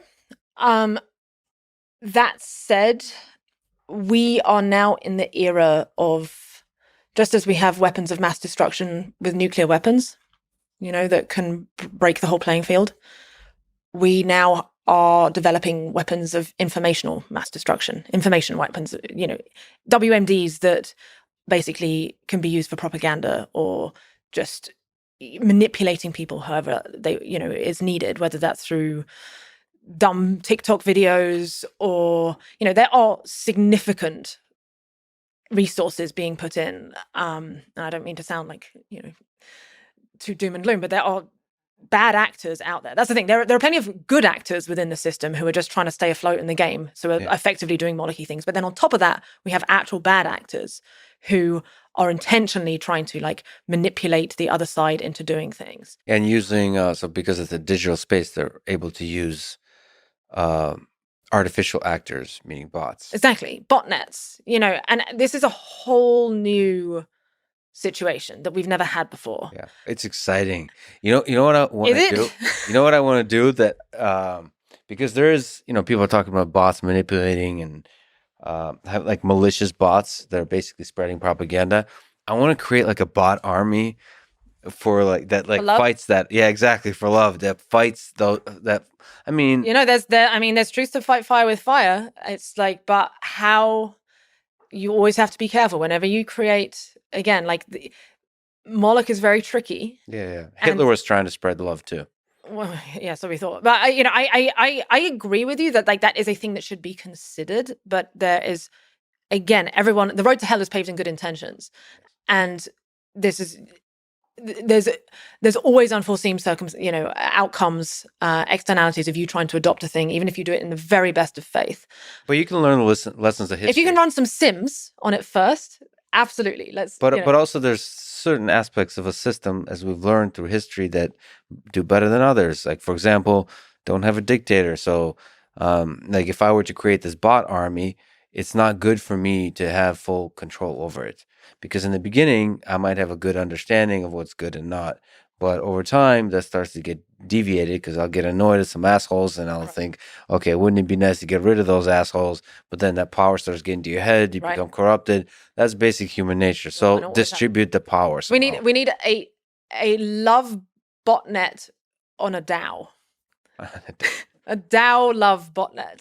Yeah, and without a leader, like without... Well, exactly, distributed, right. But yeah, without any kind of centralized... Yeah, without even, basically is the more control, the more you can decentralize the control of a thing to people, but but then you still need the ability to coordinate, because that's the issue if something is too, that's really, to me, like the culture wars is, the bigger war we're dealing with is actually between the sort of the, I don't know what even the term is for it, but like centralization versus decentralization. That's the tension we're seeing. Yeah. Power and control by a few versus completely distributed. And the trouble is, if you have a fully centralized thing, then you're at risk of tyranny. Stalin type things can happen, or completely distributed. Now you're at risk of complete anarchy and chaos where you can't even coordinate to when there's like a pandemic or anything like that. So it's like, what is the right balance to strike between these two structures? Can't Moloch really take hold in a fully decentralized system? That's one of the dangers too. Yes. The very vulnerable to Moloch. So a dictator can commit huge atrocities, but they can also make sure the infrastructure works and they have that God's eye view, at least. Yeah. They have the ability to create like laws and rules that like force coordination, which stops Moloch. But then you're vulnerable to that dictator getting infected with with some kind of psychopathy type thing. What's reverse Moloch? So great question. So that's where. So I've been working on this series. It's been driving me insane for the last year and a half. I did the first one a year ago. I can't believe it's nearly been a year. The second one, hopefully, will be coming out in like a month. And my goal at the end of the series is to like present, because basically I'm painting the picture of like what Moloch is and how it's affecting almost all these issues in our society, and how it's driving. It's like kind of the generator function, as people describe it, of existential risk. And then at the end of that... Wait.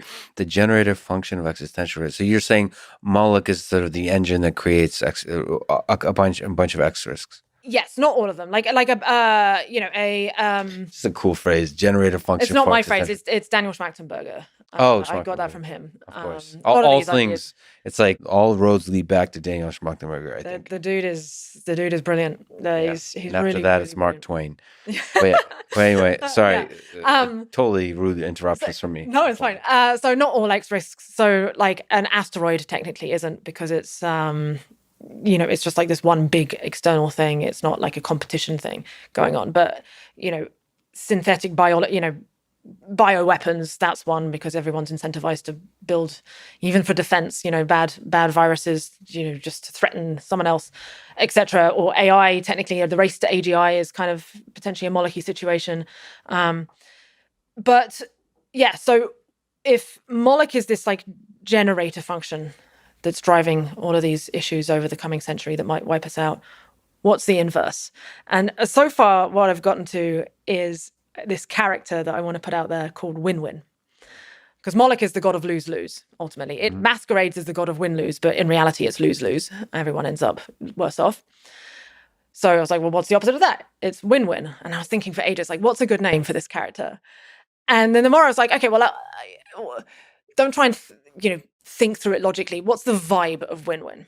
And to me, like in my mind, Moloch is like, and I address it in the video, like it's red and black. It's kind of like very, hyper focused on its one goal. You must win. So win-win is kind of actually like these colors. It's like purple, turquoise. It's loves games too. It loves a little bit of healthy competition, but constrained, like kind of like before, like knows how to ring fence zero-sum competition into like just the right amount, whereby its externalities can be controlled and kept positive. And then beyond that, it also loves cooperation, coordination, love, all these other things. But it's also kind of like mischievous. It will have a good time. It's not like kind of like boring, like, oh God, it knows how to have fun. It can get down. But ultimately it's like unbelievably wise, and it just wants the game to keep going. And I call it Win-Win. Win-Win. That's a good like pet name. Yes. Win-Win. Win-Win. Win-Win, right? And I think its formal name, when it has to do like official functions, is Omnia. Omnia. Yeah. From like omniscience, kind of why Omnia? You just like Omnia? Omni-Win. Omni-Win. But I'm open to suggestions. I would like, and this is... I like Omnia, yeah. Yeah, like that's... But there is an angelic kind of sense to Omnia, though. So Win-Win is more fun. So exactly. It's more like it embraces the fun aspect. I mean, there is something about sort of there's some aspect to win-win interactions that requires embracing the chaos of the game and enjoying the game itself. I don't know what that is. That's almost like a Zen-like appreciation of the game itself, not optimizing for the consequences of the game. Right. Well, it's recognizing the value of competition in of itself. It's not like about winning. It's about you enjoying the process of having a competition and not knowing whether you're going to win or lose this little thing. But then also being aware that, what's the boundary? How big do I want competition to be? Because one of the reasons why Moloch is doing so well now in our society, in our civilization, is because we haven't been able to ring fence competition. And so it's just having all these negative externalities, and we've completely lost control of it. I think my guess is, and now we're getting really like, metaphysical technically, but I think we'll be in a more interesting universe if we have one that has both pure cooperation, lots of cooperation, and some pockets of competition, than one that's purely cooperation entirely. Like, it's good to have some little zero-sumness bits, but I don't know that fully, and I'm not qualified as a philosopher to know that. And that's what reverse Moloch. So this kind of win-win creature is an system is an antidote to the Moloch system. Yes, and I don't know how it's going to do that. But it's good to kind of try to start to formulate different ideas, different frameworks of how we think about that. Exactly. At the small scale of a collection of individuals, and a large scale of a society. Exactly. It's a meme. I think it's an example of a good meme. And I'm open. I'd love to hear feedback from people if they think it's they have a better idea or it's not, but it's the direction of meme that we need to spread. This idea of like, look for the win-wins in life. Well, on the topic of beauty filters, so in that particular context where Moloch creates negative consequences, Dostoevsky said beauty will save the world. What is beauty anyway? What it would be nice to just try to discuss what kind of thing we would like to converge towards in our understanding of what is beautiful. So to me, I think something is beautiful when it can't be reduced down to easy metrics. Like if you think of a tree, what is it about a tree, like a big, ancient, beautiful tree, right? What is it about it that we find so beautiful? It's not, what the sweetness of its fruit or the value of its lumber. It's this entirety of it that is there's these immeasurable qualities. It's like almost like a qualia of it. That's both like it walks this fine line between pattern. Well, it's got lots of patternicity, but it's not overly predictable. Again, it walks this fine line between order and chaos. It's a very highly complex system. In the you can't, it's evolving over time. The definition of a complex versus, and this is another Schmachtenberger thing, a complex versus a complicated system.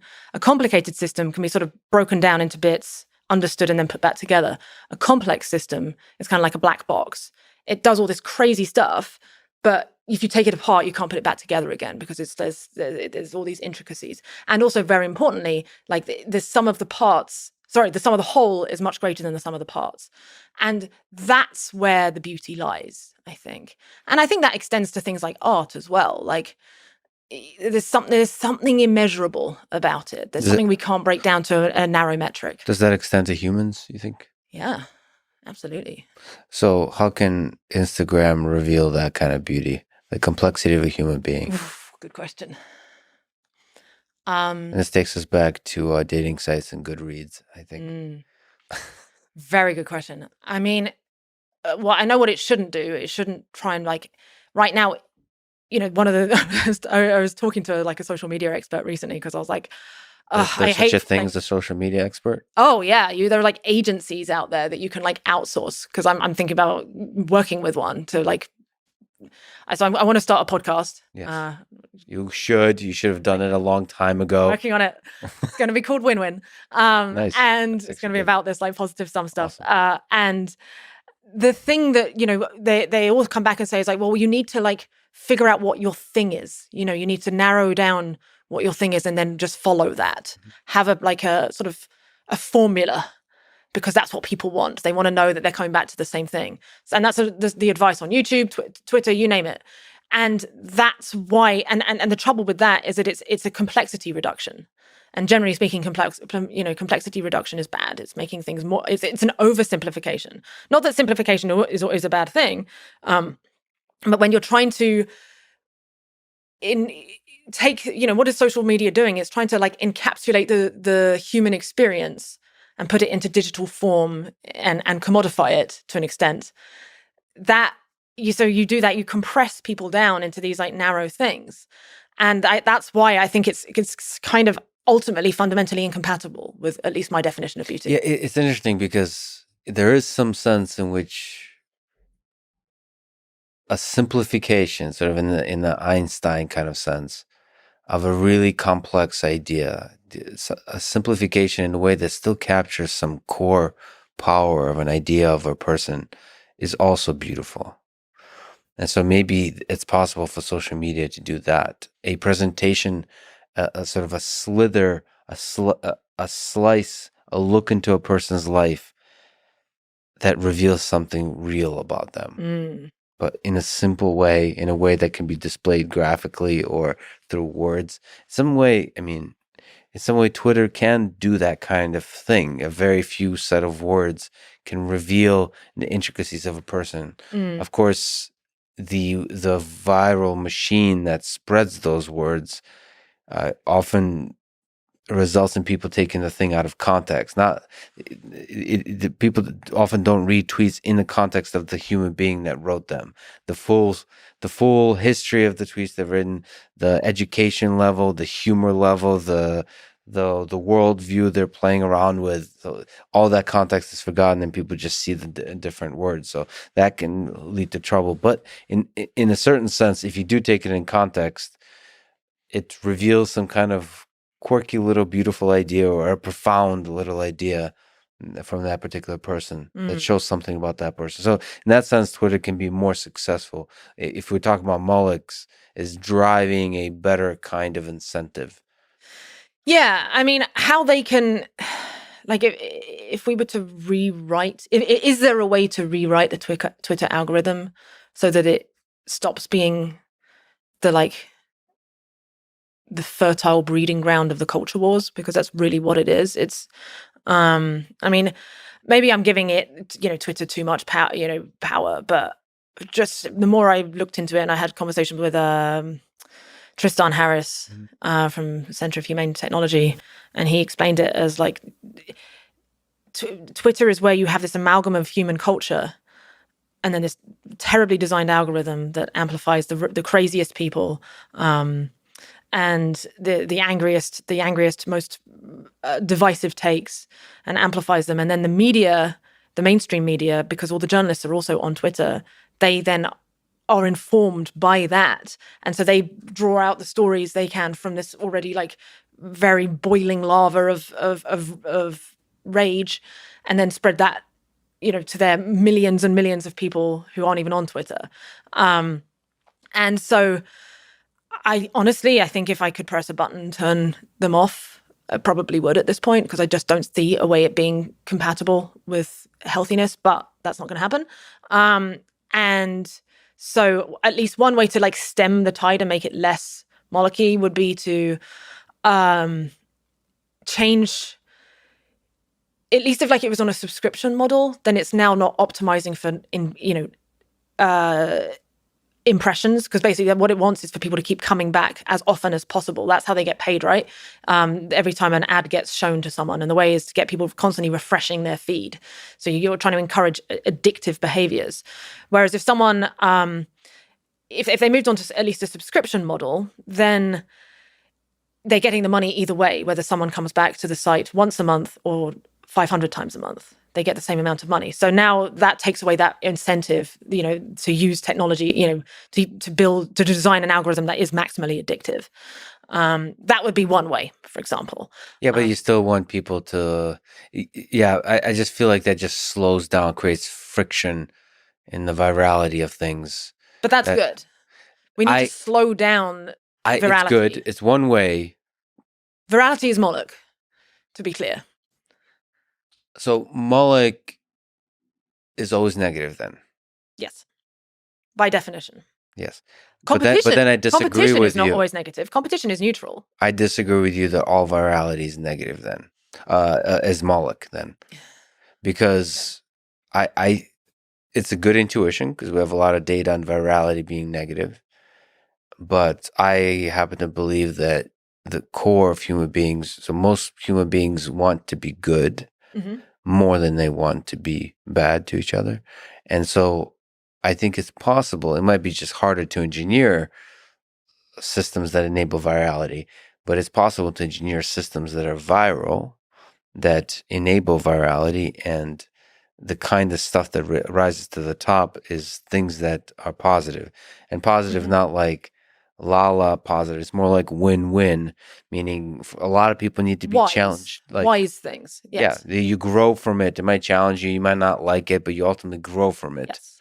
And ultimately bring people together as opposed to tear them apart. Yeah. I deeply want that to be true. And I very much agree with you that people at their core are on average good, as opposed, care for each other as opposed to not. Like, I think it's actually a very small percentage of people are truly like wanting to do just like destructive, malicious things. Most people are just trying to win their own little game, and they don't mean to be, they're just stuck in this badly designed system. That said, the current structure, the current structure means that virality is optimized towards Moloch. That doesn't mean there aren't exceptions. Sometimes positive stories do go viral, and I think we should study them. I think there should be a whole field of study into understanding, identifying memes that, above a certain threshold of the population agree as a positive, happy, bringing people together meme, the kind of thing that, brings families together that would normally argue about culture war stuff at the table, at the dinner table. Identify those memes and figure out what was the ingredient that made them spread that day. And also like, not just like happiness and connection between humans, but connection between humans in other ways that enables like productivity, like cooperation. Yes. solving difficult problems and all those kinds of stuff. So it's not just about let's be happy and have fulfilling lives. It's also like let's build cool shit.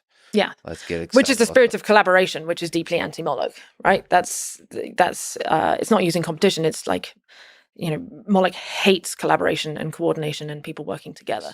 And that's, again, like the internet started out as that, and it could have been that, but because of the way it was sort of structured, in terms of, very lofty ideal, they wanted everything to be open source and also free, but they needed to find a way to pay the bills anyway because they were still building this on top of our old economics system, and so the way they did that was through third-party advertisement. But that meant that things were very decoupled. You've got this third-party interest, which means that you're then like people are having to optimize for that, and that is the actual consumer is actually the product, not the person you're making the thing for. You're in the end, you start making the thing for the advertiser, and so that's why it then like breaks down. Yeah, like there's no clean solution to this, and it's a really good suggestion by you actually to like figure out how we can optimize virality for positive sum topics. I shall be the general of the love bot army. Distributed. Distributed. No, okay, yeah. The power, just even in saying that, the power already went to my head. No. Okay. You've talked about quantifying your thinking. We've been talking about this, sort of a game theoretic view on life, and putting probabilities behind estimates. Like if you think about different trajectories you can take through life, just actually analyzing life in a game theoretic way, like your own life, like personal life. I think you've given an example that you had an honest conversation with Igor about like how long is this relationship going to last? So similar to our sort of marriage problem kind of discussion, having an honest conversation about the probability of things that we sometimes are a little bit too shy or scared to think of in probabilistic terms. Can you speak to that kind of way of reasoning, the good and the bad of that? Can you do this kind of thing with human relations? Yeah. So the scenario you're talking about, it was like, yeah, tell me about that scenario. Yeah. I think it was about a year into our relationship. And we were having a fairly heavy conversation because we were trying to figure out whether or not I was going to sell my apartment. Well, he had already moved in, but I think we were just figuring out what like our long-term plans would be. Should we buy a place together, etc. When you guys are having that conversation, are you like drunk out of your mind on wine, or is you sober and you're actually having a serious? Like, I think we were sober. How do you get to that conversation? Because most people are kind of afraid to have that kind of serious conversation. Well, so our relationship was very well. First of all, we were good friends for a couple of years before we even got romantic. Yeah. And when we did get romantic, it was very clear that this was a big deal. It wasn't just like another it wasn't a random thing. And so the probability of it being a big deal was high. Was already very high. And then we'd been together for a year and it had been pretty golden and wonderful. So, there was a lot of foundation already where we felt very comfortable having a lot of frank conversations. But Igor's MO has always been much more than mine. He was always from the outset, like just in a relationship, radical transparency and honesty is the way, because the truth is the truth, whether you want to hide it or not, where it'll come out eventually. And if you aren't able to accept difficult things yourself, then how could you possibly expect to be like the most integral version? You can't.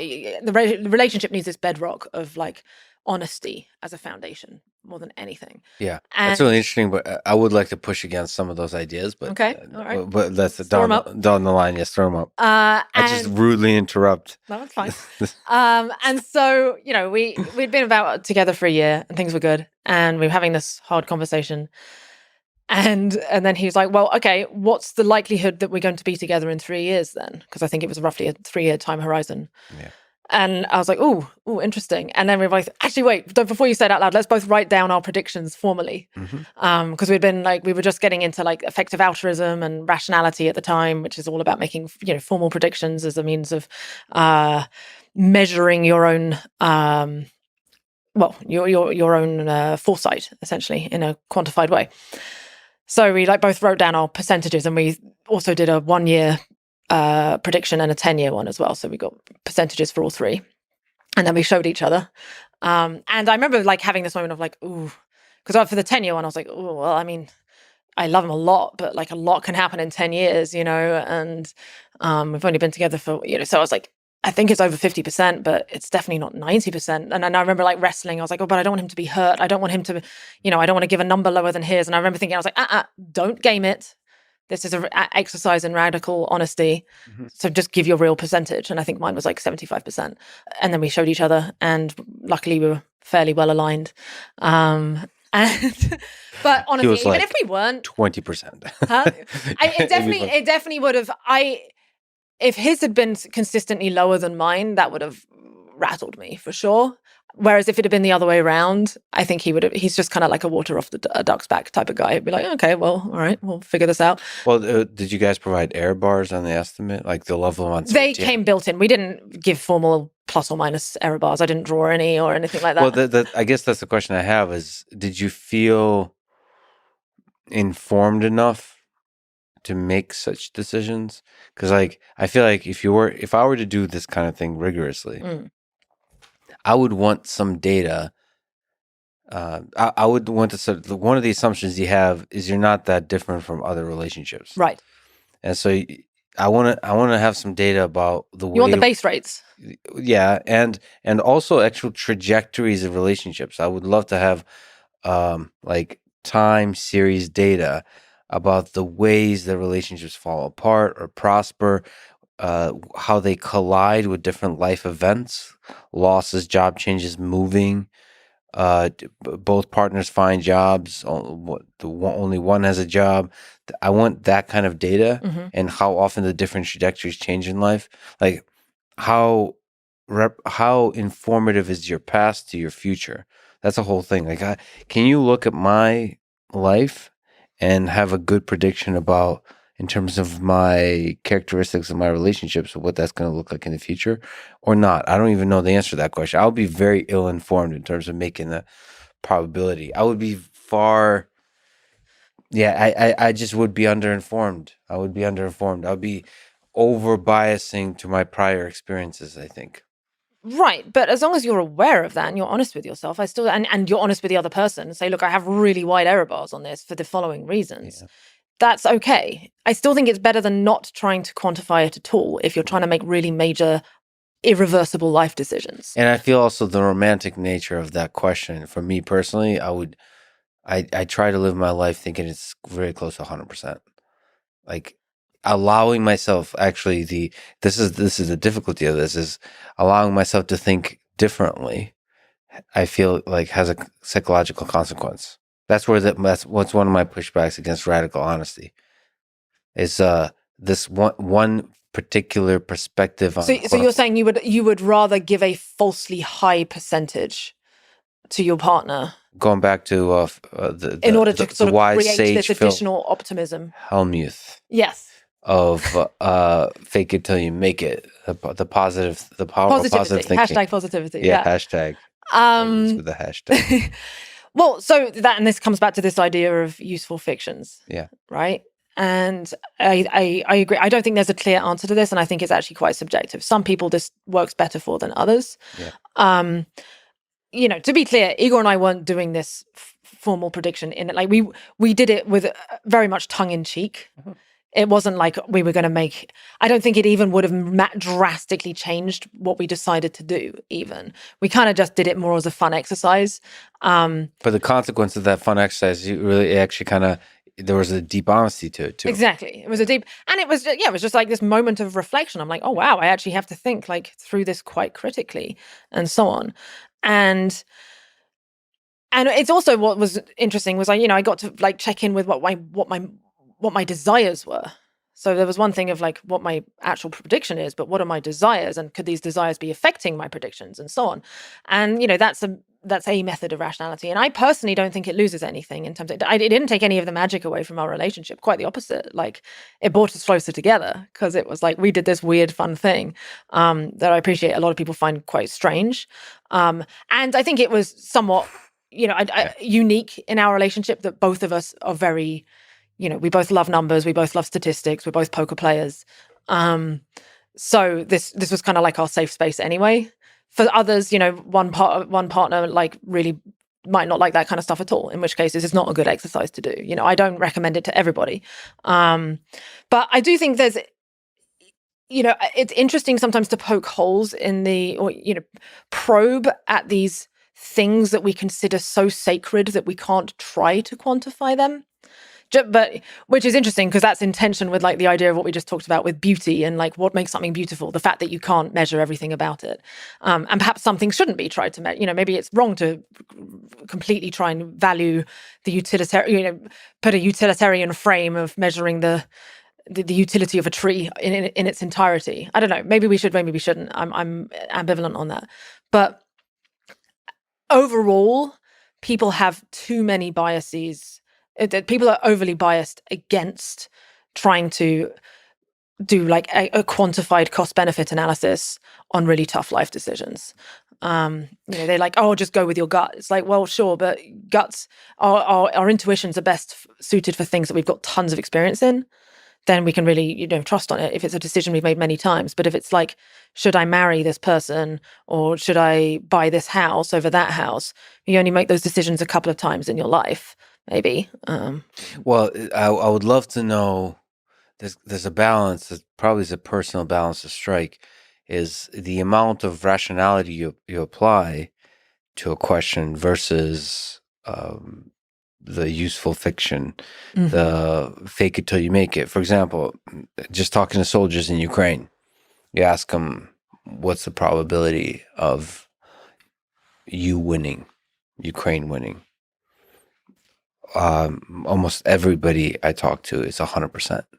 Wow. And you listen to the experts, right? They say all kinds of stuff. Right.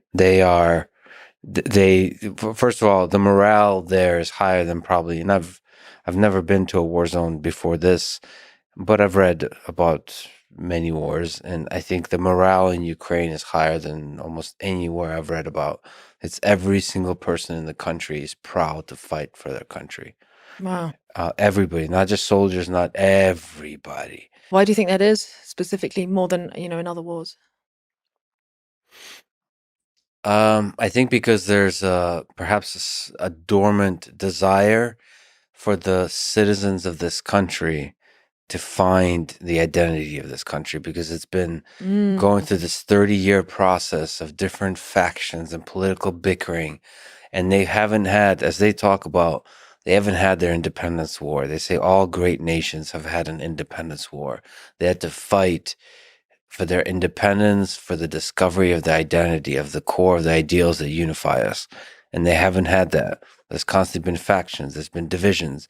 There's been pressures from empires, from the United States and from Russia, from NATO and Europe, everybody telling them what to do. Now they want to discover who they are. And there's that kind of sense that we're going to fight for the safety of our homeland, but we're also going to fight for our identity. And that, on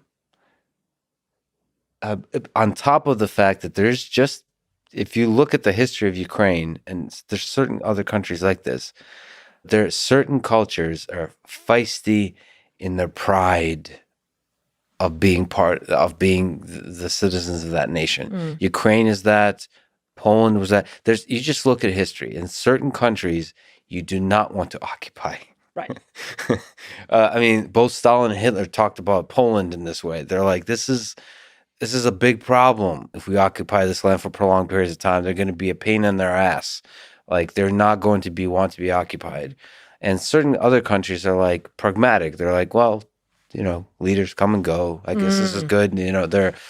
Ukraine just doesn't have, Ukrainians don't seem, throughout the 20th century, don't seem to be the kind of people that just like sit calmly and let the quote unquote occupiers impose their That's interesting rules. though, because you said it's always been under conflict and leaders have come and Yeah, gone.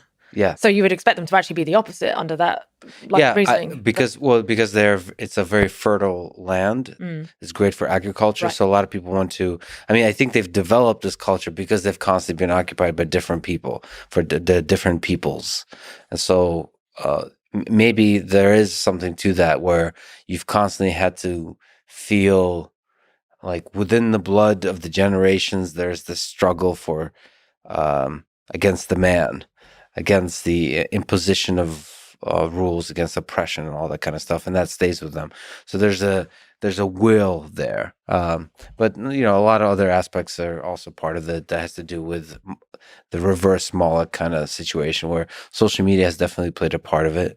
Also, different charismatic individuals have had to play a part.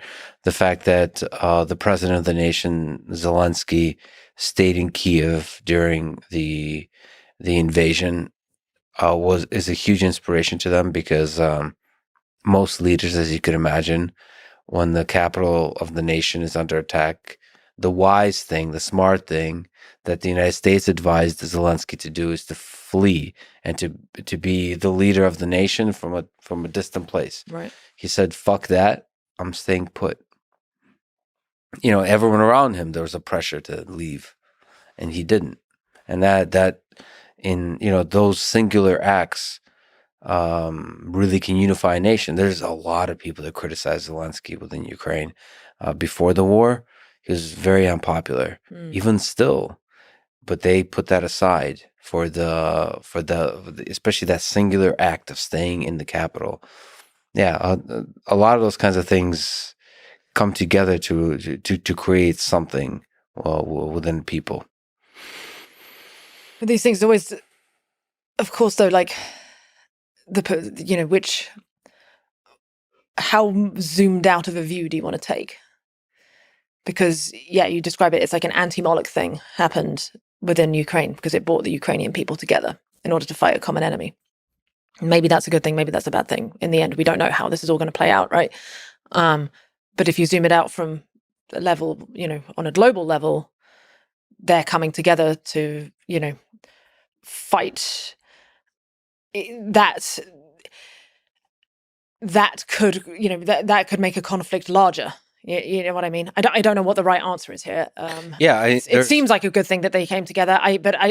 We don't know how this is all going to play out. If this all turns into nuclear war, we'll be like, okay, that was the. Oh yeah, so I was describing the reverse Moloch for the local level. Exactly. Yes. Now this is where the experts come in, and they say, well, if you channel most of the resources of the nation and the nation supporting Ukraine into the war effort, are you not beating the drums of war that is much bigger than Ukraine? In fact, even the Ukrainian leaders are speaking of it this way.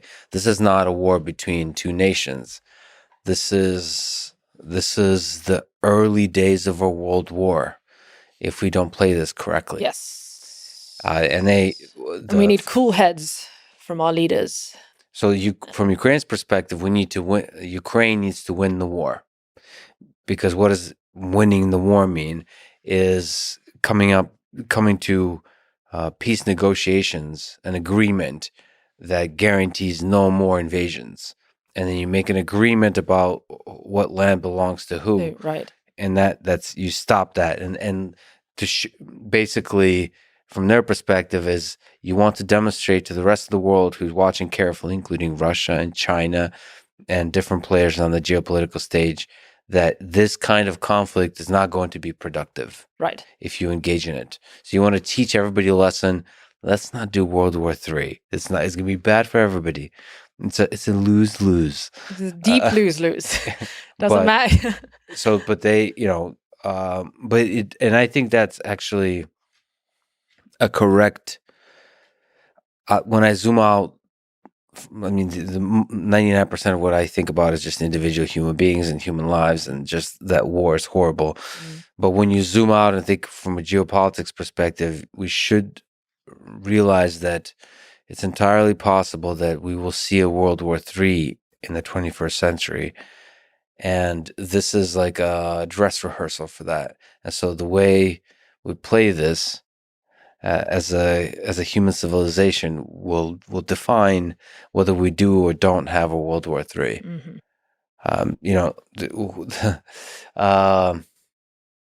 How we discuss war, how we discuss nuclear war, the kind of leaders we elect and prop up, the kind of memes we circulate, because you have to be very careful when you're being pro-Ukraine, for example. You have to realize that you are also indirectly feeding the ever-increasing military-industrial complex. Mm-hmm.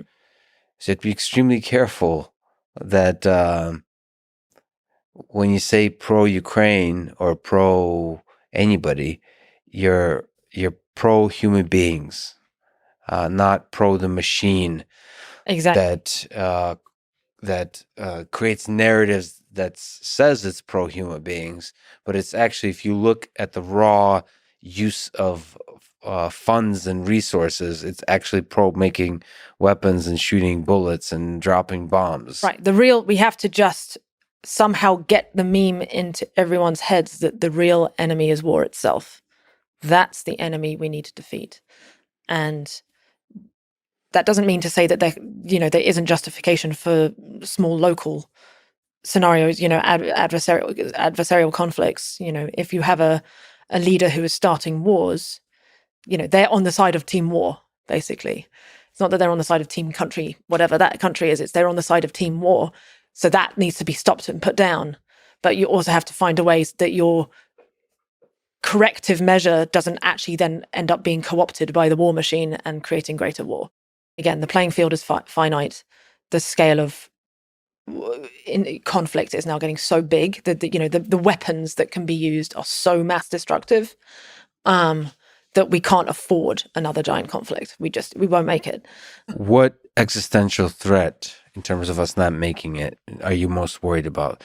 What existential threat to human civilization? We got going down a dark path, huh? This is good. But no, it's a dark. No, exactly. While we're in the somber place, we might as well. Some of my best friends are dark paths.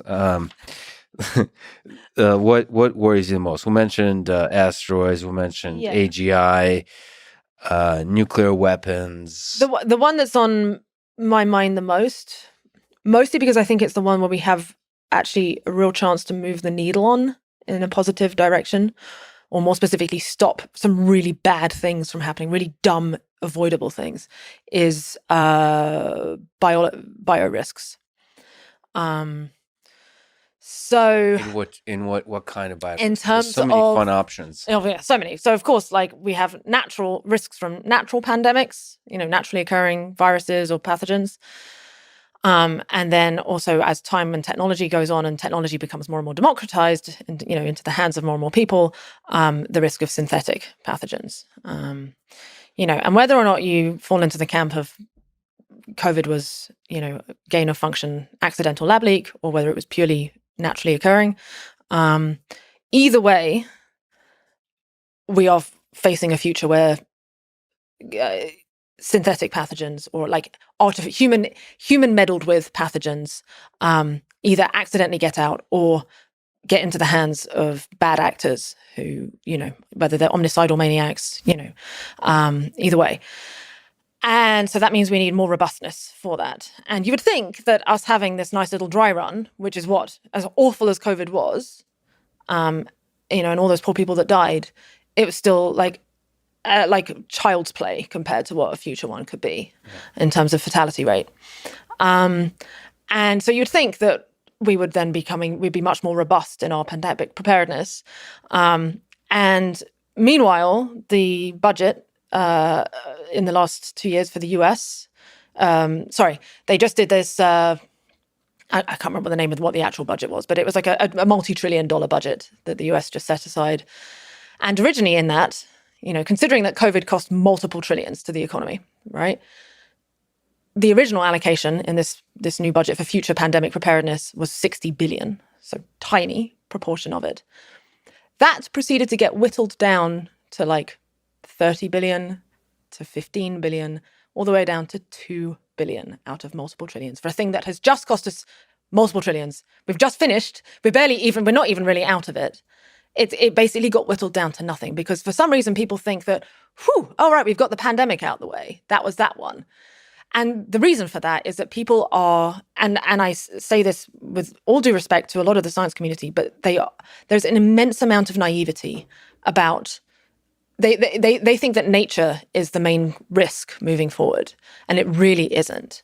And I think nothing demonstrates this more than this project that I was just reading about that's sort of being proposed right now called Deep Vision. And the idea is to go out into the wilds, and we're not talking about just like, within cities, like deep into like caves that people don't go to, deep into the Arctic, wherever, scour the earth for whatever the most dangerous possible pathogens could be that they can find. And then not only try and find these, bring samples of them back to laboratories. And again, whether you think COVID was a lab leak or not, I'm not going to get into that, but we have historically had so many, as a civilization, we've had so many lab leaks from even like the highest level security things. Like people should go and just read it. It's like a comedy show of just how many they are, how leaky these labs are, even when they do their best efforts. So bring these things then back to civilization. That's step one of the badness. The next step would be to then categorize them, do experiments on them and categorize them by their level of potential pandemic lethality. And then the piece de resistance on this plan is to then publish that information freely on the internet about all these pathogens, including their genome, which is literally like the building instructions of how to do them on the internet. And this is something that genuinely a pocket of the of the scientific community thinks is a good idea. And I think on expectation, and their argument is that, this is good because, it might buy us some time to develop vaccines, which, okay, sure, maybe would have made sense prior to mRNA technology, but, mRNA, we can develop a vaccine now when we find a new pathogen within a couple of days. Mm-hmm. Now, then there's all the trials and so on. But those trials would have to happen anyway in the case of a brand new thing. So you're saving maybe a couple of days. So that's the upside. Meanwhile, the downside is you're not only you're bringing the risk of these pathogens of like getting leaked, but you're literally handing it out to every bad actor on Earth who would be doing cartwheels. And I'm talking about like Kim Jong-un, ISIS, people who they think the rest of the world is their enemy, and in some cases they think that killing it themselves is like a noble cause, and you're literally giving them the building blocks of how to do this. It's the most batshit idea I've ever heard. Like on expectation, it's probably like minus EV of like multiple billions of lives if they actually succeeded in doing this. Certainly in the tens or hundreds of millions. So the cost benefit is so unbelievably, it makes no sense. And I was trying to wrap my head around why what's going wrong in people's minds to think that this is a good idea. And it's not that it's malice or anything like that. I think it's that people don't, the proponents, they're actually overly naive about the interactions of humanity. And there are bad actors who will use this for bad things. Because not only will it, if you publish this information, even if a bad actor couldn't physically make it themselves, which given, in 10 years' time, like the technologies are getting cheaper and easier to use. But even if they couldn't make it, they could now bluff it. Like, what would you do if there's like some deadly new virus that we were published on the internet in terms of its building blocks? Kim Jong-un could be like, hey, if you don't, let me build my nuclear weapons, I'm going to release this. I've managed to build it. Well, now he's actually got credible bluff. We don't know, and so it's just like handing the keys, it's handing weapons of mass destruction to people.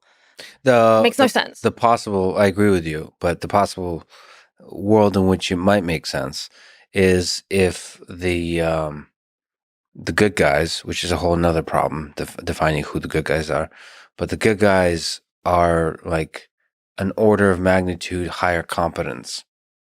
And so they can stay ahead of the bad actors by just being very good at the defense. By very good, not meaning like a little bit better, but an order of magnitude better. But of course, the question is in each of those individual disciplines, is that feasible? can the bad actors, even if they don't have the competence, leapfrog to the place where the good guys are? Yeah, I mean, I would agree in principle. With pertaining to this like particular plan of like that with the thing I described, this deep vision thing, where at least then that would maybe make sense for steps 1 and step 2 of like getting the information, but then why would you release the information to your literal enemies? That makes that doesn't fit at all in that perspective of like trying to be ahead of them. You're literally handing them the weapon. But there's different levels of release, right? So there's the kind of secrecy where you don't give it to anybody. But there's a release where you incrementally give it to like major labs. So it's not public release, but it's like you're giving it to major labs. There's different layers of reasonability. But the problem there is it's going to, if you go anywhere beyond like complete secrecy, it's going to leak. That's the thing. It's very hard to keep secrets. And so that's still... Information is... So you might as well release it to the public, is that argument. So you either go complete secrecy or you release it to the public. So, which is essentially the same thing. It's going to leak anyway if you don't do complete secrecy. Right, which is why you shouldn't get the information in the first place. Yeah. I mean, well, in that, I think... Well, that's a solution. Yeah, the solution is either don't get the information in the first place, or B, keep it incredibly contained. Yes. See, I think it really matters which discipline we're talking about. So in the case of biology, I do think you're very right. We shouldn't even be... It should be forbidden to even like think about that. Meaning, don't just even collect the information, but like don't do. I mean, gain of function research is a really iffy area. Like I mean, it's all about cost benefits, right? There are some scenarios where I could imagine the cost benefit of a gain of function research is very, very clear, where you've evaluated all the potential risks, factored in the probability that things can go wrong, and like, not only known unknowns, but unknown unknowns as well, tried to quantify that. And then even then it's like orders of magnitude better to do that. I'm behind that argument, but the point is that there's this like naivety that's preventing people from even doing the cost benefit properly on a lot of the things, because, I get it. The science community, like, again, I don't want to bucket the science community, but like some people within the science community just think that everyone's good and everyone just cares about getting knowledge and doing the best for the world. And unfortunately, that's not the case. I wish we lived in that world, but we don't. Yeah, I mean, there's a lie. Listen, I've been criticizing the science community broadly quite a bit. There's so many brilliant people that brilliance is somehow a hindrance sometimes because it has a bunch of blind spots. And then you start to look at a history of science, how easily it's been used by dictators to any conclusion they want. And it's dark how you can use brilliant people that like playing the little game of science, because it is a fun game. You're going to conferences, you're building on top of each other's ideas, breakthroughs. I think I've realized how this particular molecule works, and I could do this kind of experiment, and everyone else is impressed. Oh, cool. No, I think you're wrong. Let me show you why you're wrong. And that little game, everyone gets really excited, and they get excited. Oh, I came up with a pill that solves this problem, and it's going to help a bunch of people. And I came up with a giant study that shows the exact probability it's going to help or not. And you get lost in this game, and you forget to realize this game, just like Moloch, it can have like unintended consequences that might destroy human civilization, right?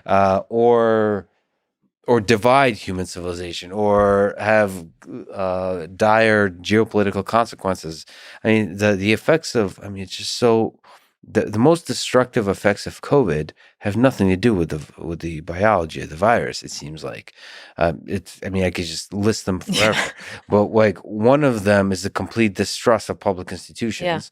Yeah. The other one is because of that public distrust. I feel like if a much worse pandemic came along, we as a world have now cried wolf, and if an actual wolf now comes, people will be like, "Fuck masks, right. Fuck vaccines, fuck everything," and they won't be. They'll distrust every single thing that any major institution is going to tell them. Yeah. And because that's the thing. Like there were certain actions made by certain, health public figures where they very knowingly told it was a white lie. It was intended in the best possible way, such as, early on when there was clearly a shortage of masks, And so they said to the public, "Oh, don't get masks. They don't. There's no evidence that they work. Don't get them. They don't work. In fact, it might even make it worse. You might even spread it more." Like that was the real like stinker. No. Unless you know how to do it properly, you're going to get sicker, or you're more likely to catch the virus, which is just absolute crap. And they put that out there, and it's pretty clear the reason why they did that was because there was actually a shortage of masks, and they really needed it for health workers, which makes sense. Like I agree. But the cost of lying to the public when that then comes out, people aren't as stupid as they think they are. And that's I think where this distrust of experts has largely come from. A, they've lied to people overtly, but B, people have been treated like idiots. Now, that's not to say that there aren't a lot of stupid people who have a lot of wacky ideas around COVID and all sorts of things. But if you treat the general public like children, they're going to see that. They're going to notice that. And that is going to absolutely decimate the trust in the public institutions that we depend upon. And honestly, the best thing that could happen, I wish, if Fauci or, and these other leaders who, I mean, God, I can't imagine how nightmare his job has been for the last few years. Hell on earth. I have a lot of sort of sympathy for the position he's been in. But if he could just come out and be like, okay, look, guys, hands up. We didn't handle this as well as we could have. These are all the things I would have done differently in hindsight. I apologize for this and this and this and this. That would go so far.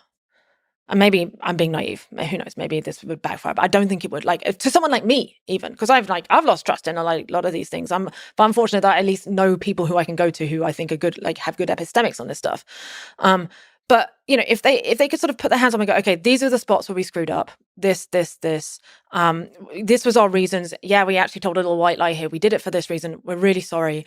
Where they just did the radical honesty thing, the radical transparency thing, that would go so far to rebuilding public trust. And I think that's what needs to happen. Yeah, Otherwise, I totally agree with you. Unfortunately, his job was very tough and all those kinds of things. But I see arrogance, and arrogance prevented him from being honest in that way previously. And I think arrogance will prevent him from being honest in that way now. We need leaders. I think young people are seeing that kind of talking down to people from a position of power.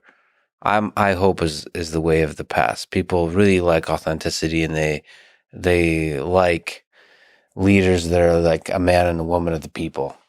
And I think that just, I mean, he still has a chance to do that, I think. I mean, I yeah, don't wanna, sure. I mean, I don't think he's, if I doubt he's listening, but if he is, hey, I think, I don't think he's irredeemable by any means. I think there's, I don't have an opinion on whether there was arrogance there or not. Just know that I think coming clean on it's understandable to have fucked up during this pandemic. I won't expect any government to handle it well because it was so difficult. So many moving pieces, so much lack of information, yes, and so on. But the step to rebuilding trust is to go, okay, look, we're doing a scrutiny of where we went wrong. And for my part, I did this wrong in this part. And that would be huge. All of us can do that. I mean, I was struggling for a while whether I want to talk to him or not. I talked to his boss, Francis Collins. Another person that screwed up in terms of trust. Lost a little bit of my respect too. There seems to have been a kind of dishonesty in the back rooms, in that they didn't trust people to be intelligent. We need to tell them what's good for them. Mm. We know what's good for them. That kind of idea. To be fair, the thing that's what's it called? I heard the phrase today, nut picking.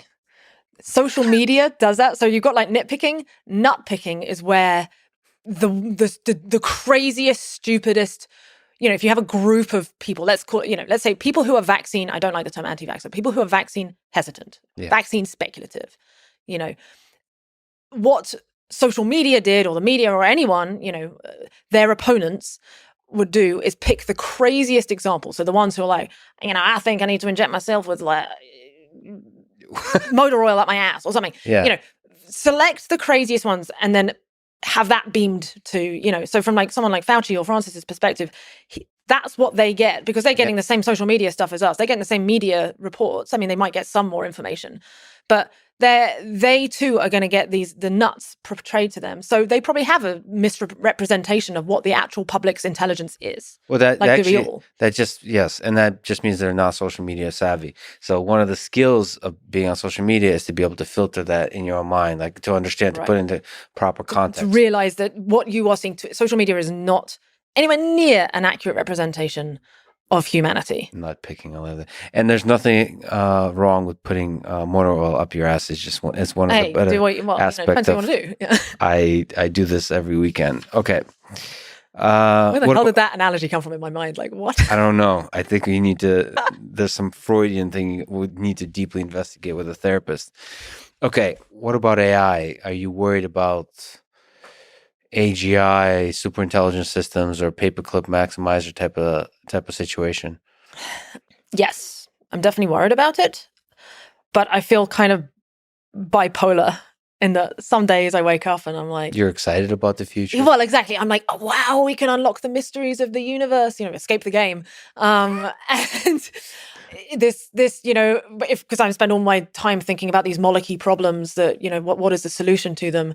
What, in some ways you need this like omnibenevolent, omniscient, omni-wise coordination mechanism that can like make us all not do the molecule thing, or like provide the infrastructure or redesign the system so that it's not vulnerable to this molecule process. And in some ways, that's the strongest argument to me for like the race to build AGI, is that maybe, we can't survive without it.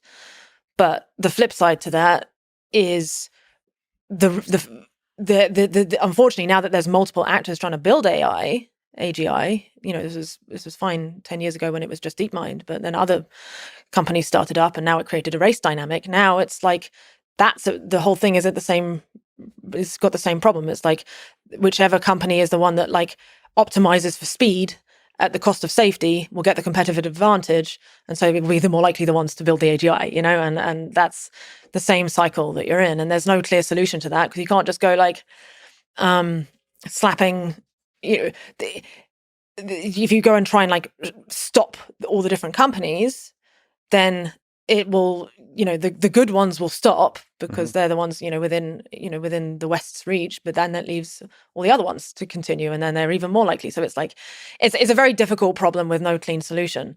And, at the same time, I know at least some of the folks at DeepMind, and they're incredible, and they're thinking about this. They're very aware of this problem, and they're like, I think some of the smartest people on earth. Yeah, the culture is important there, because they are thinking about that, and they're some of the best machine learning engineers.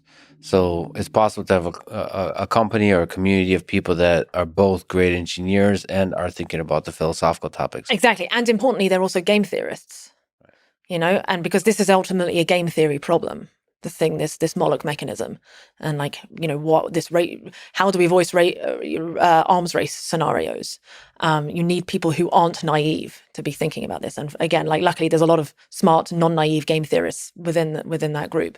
Yes, I'm concerned about it, and I think it's again a thing that we need people to be thinking about, in terms of like, how do we mitigate the arms race dynamics, and how do we solve the thing of Bostrom calls it the orthogonality problem, whereby, because there's a chance, the belief, the hope is that you build something that's super intelligent, and by definition of being super intelligent, it will also become super wise and have the wisdom to know what the right goals are, and hopefully those goals include keeping humanity alive, right?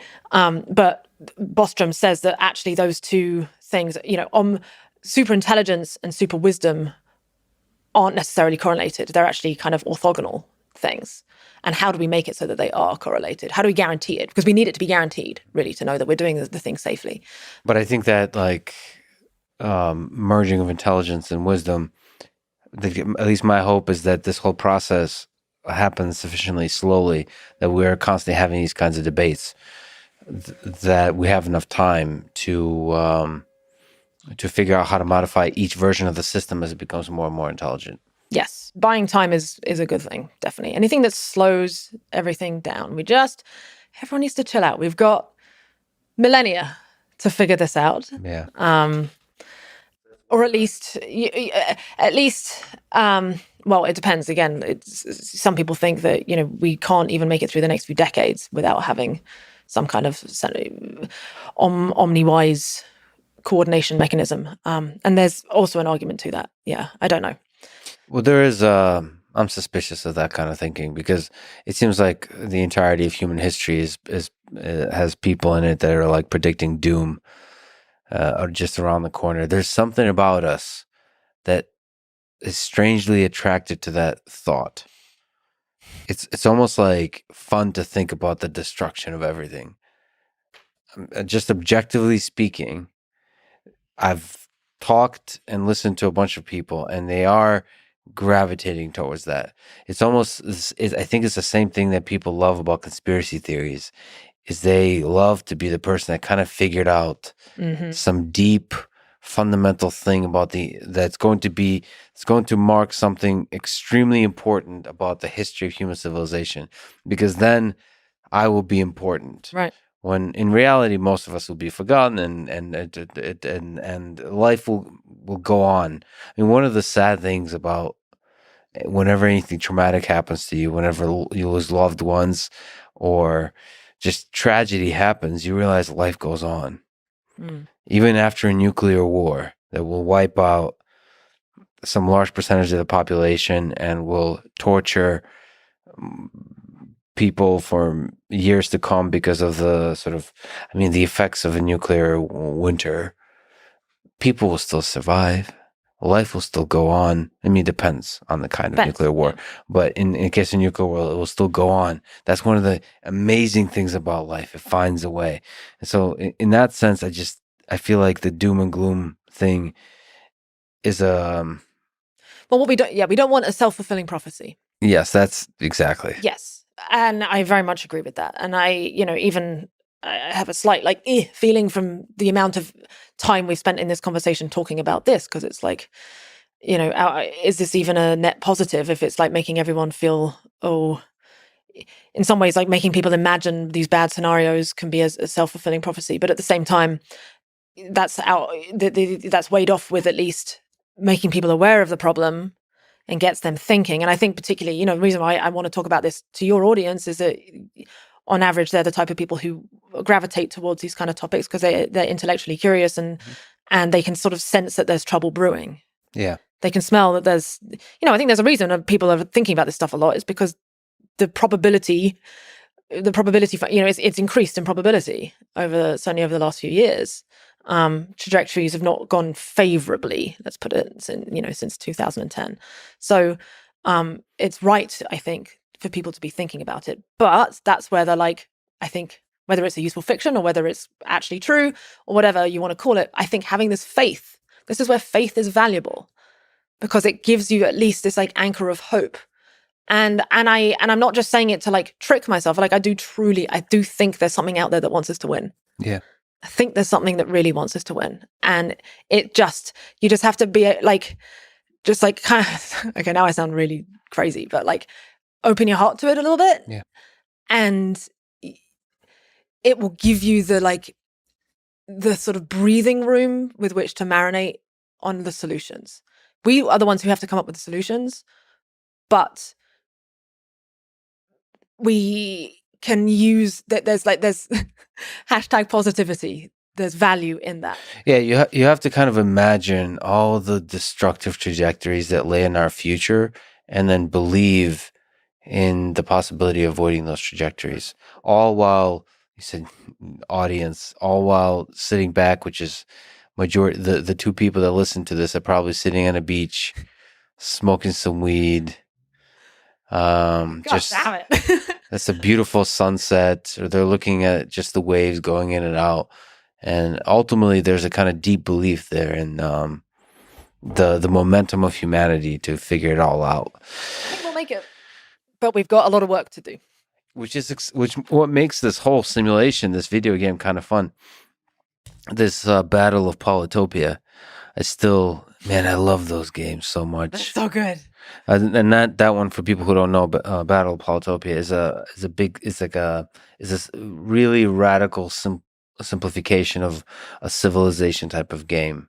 It still has a lot of the skill tree development, a lot of the strategy, but it's easy enough to play on a phone. Yeah, It's kind of interesting. they've really figured it out. It's one of the most elegantly designed games I've ever seen. It's incredibly complex, and yet it walks that line between complexity and simplicity in this really, really great way. And they use pretty colors that hack the dopamine reward circuits in our brains very well. Yeah, it's fun. Video games are so fun. Yeah. Most of this life is just about fun, escaping all the suffering to find the fun. What's energy healing? I have in my notes energy healing question mark. What's that about? Oh man. God, your audience are gonna think I'm mad. So the two crazy things that happened to me, the one was Yes. the voice in the head that said you're gonna win this tournament, and then I won the tournament. The other craziest thing that's happened to me was in 2018. I started getting this like weird problem in my ear where it was kind of like low frequency sound distortion, where voices, particularly men's voices, became incredibly unpleasant to listen to. It would like create this, it would like be falsely amplified or something, and it was almost like a physical sensation in my ear, which was really unpleasant. And it would like last for a few hours and then go away, and then come back for a few hours and go away. And I went and got hearing tests, and they found that like the bottom end, I was losing the hearing in that ear. And in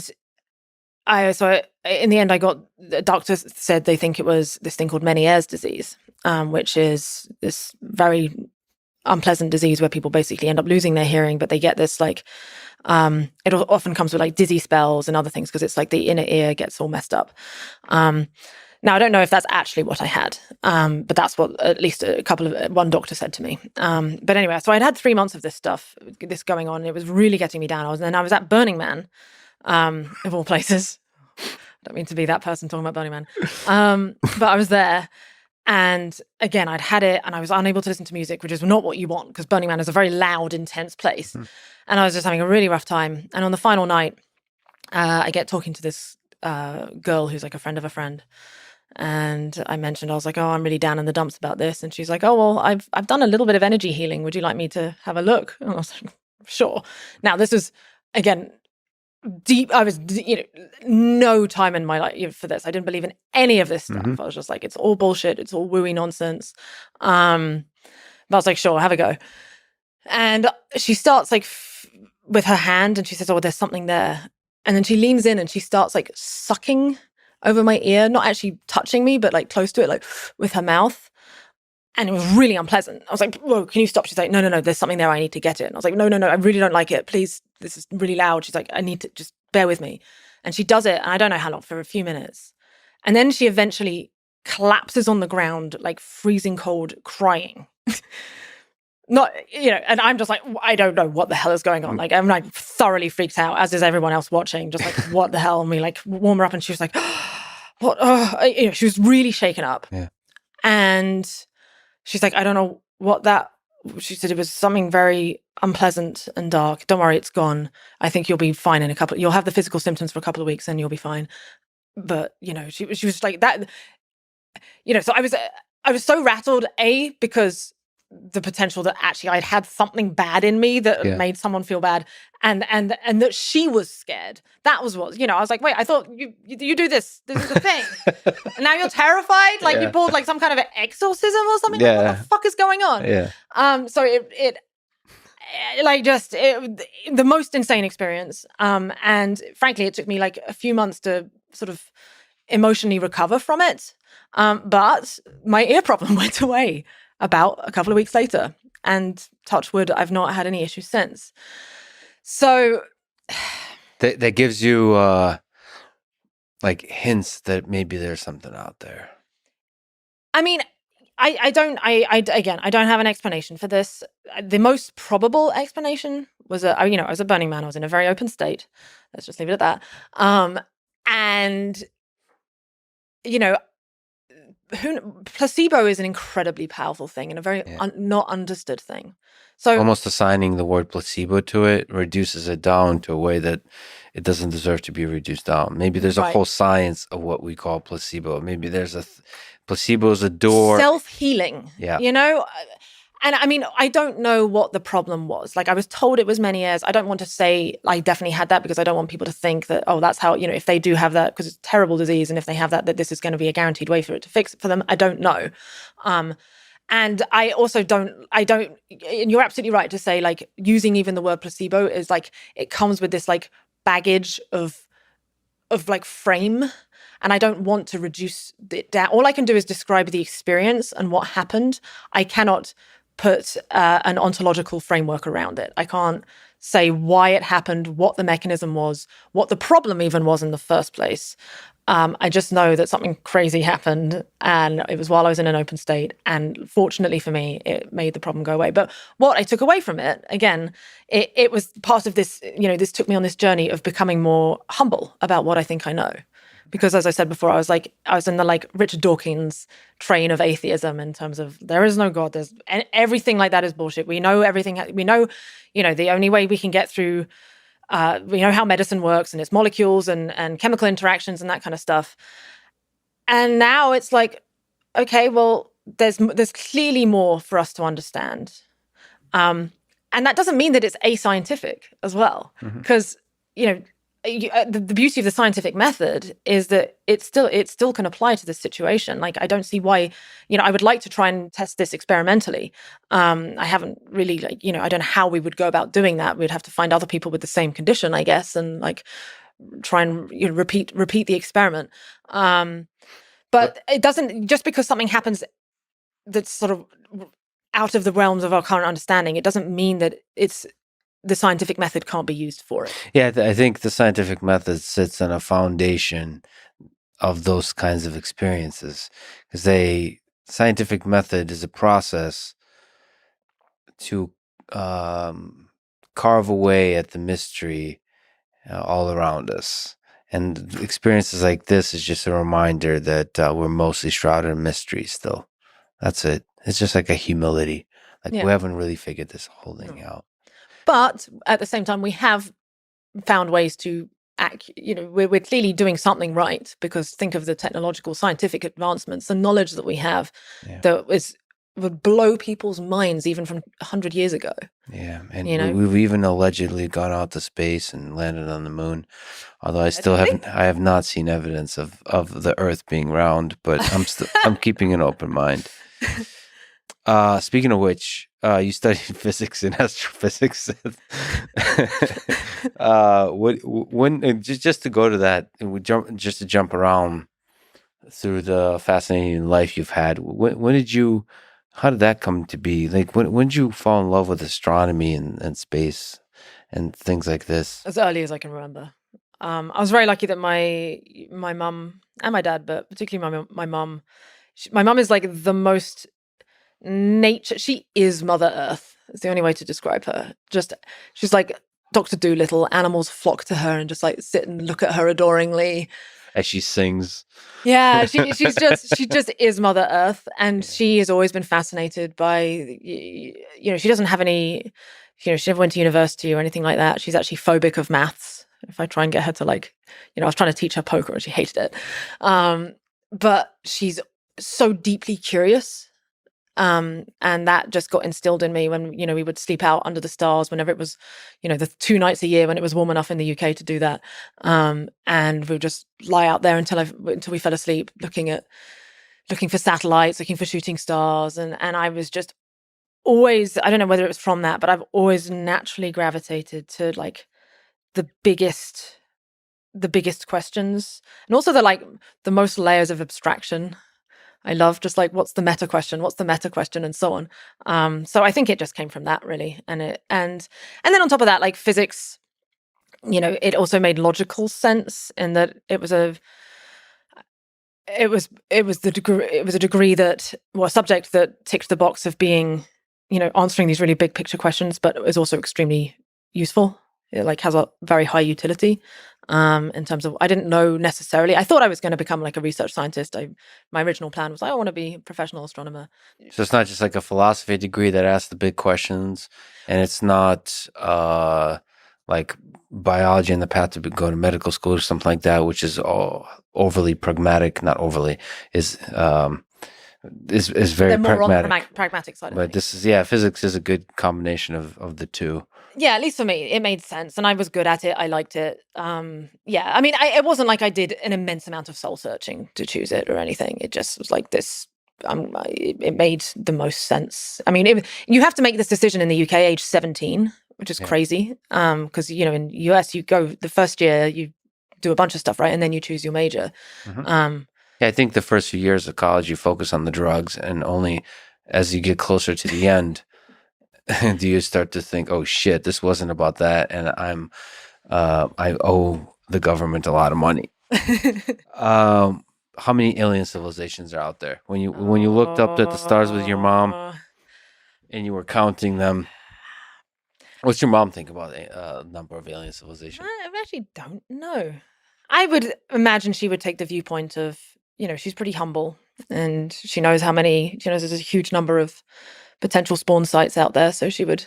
Spawn sites? Spawn sites, yeah. Well, this is our spawn sites. Yeah, spawn sites in Polytopia. We spawned on Earth, it's. Yeah, spawn sites. Why does that feel weird to say, spawn? Because it makes me feel like it's there's only one source of life and it's spawning in different locations. That's why the word spawn. Because it feels like life that originated on Earth really originated here. Right. It is unique to this particular.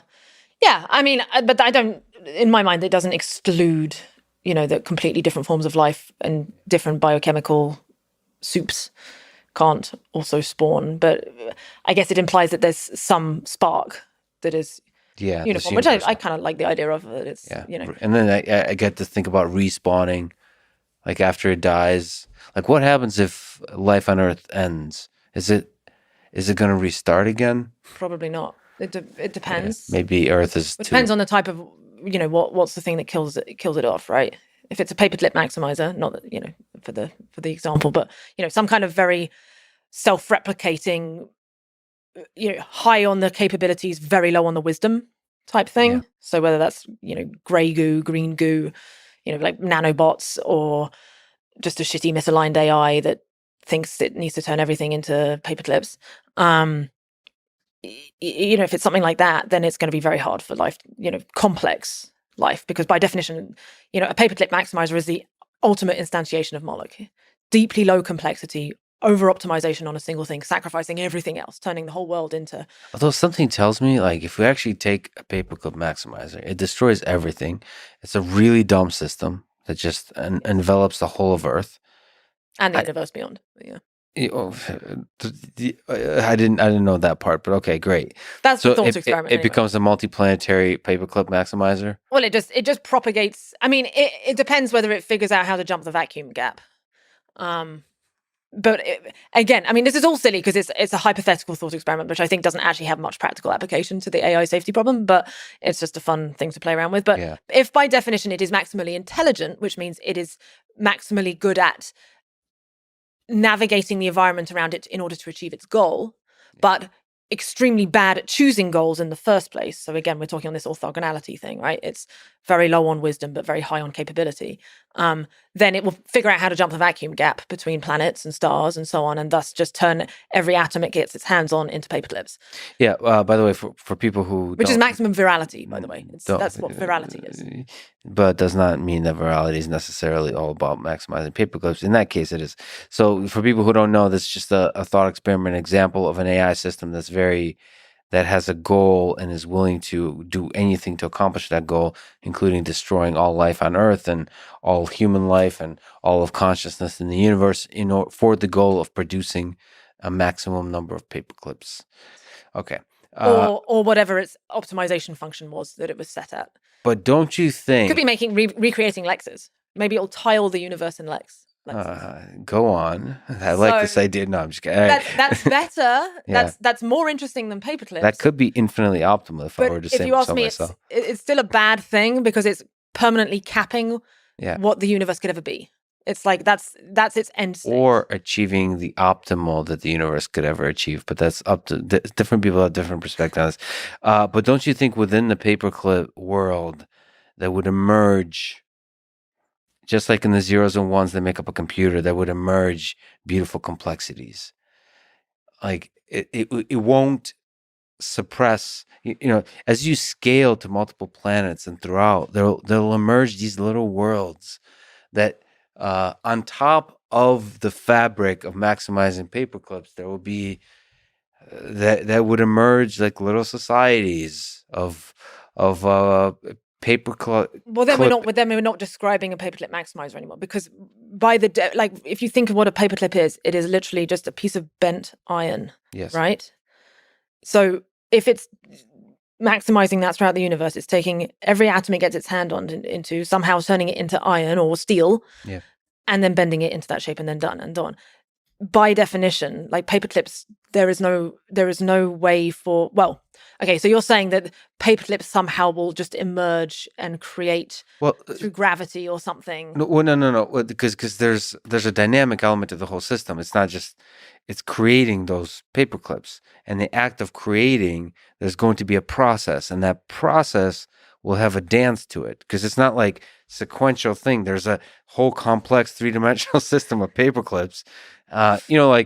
People like string theory, right? It's supposed to be strings that are interacting in fascinating ways. I'm sure paperclips are very string-like. They can be interacting in very interesting ways as you scale exponentially through three-dimensional.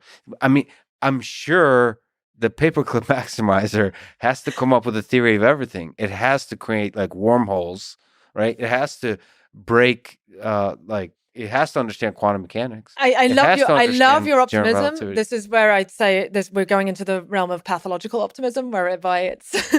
I'm sure there will be I think there's an intelligence that emerges from that system. So you're saying that basically intelligence is inherent in the fabric of reality and will find a way. Kind of like Goldblum says, life will find a way. You think life will find a way, even out of this perfectly homogeneous dead soup.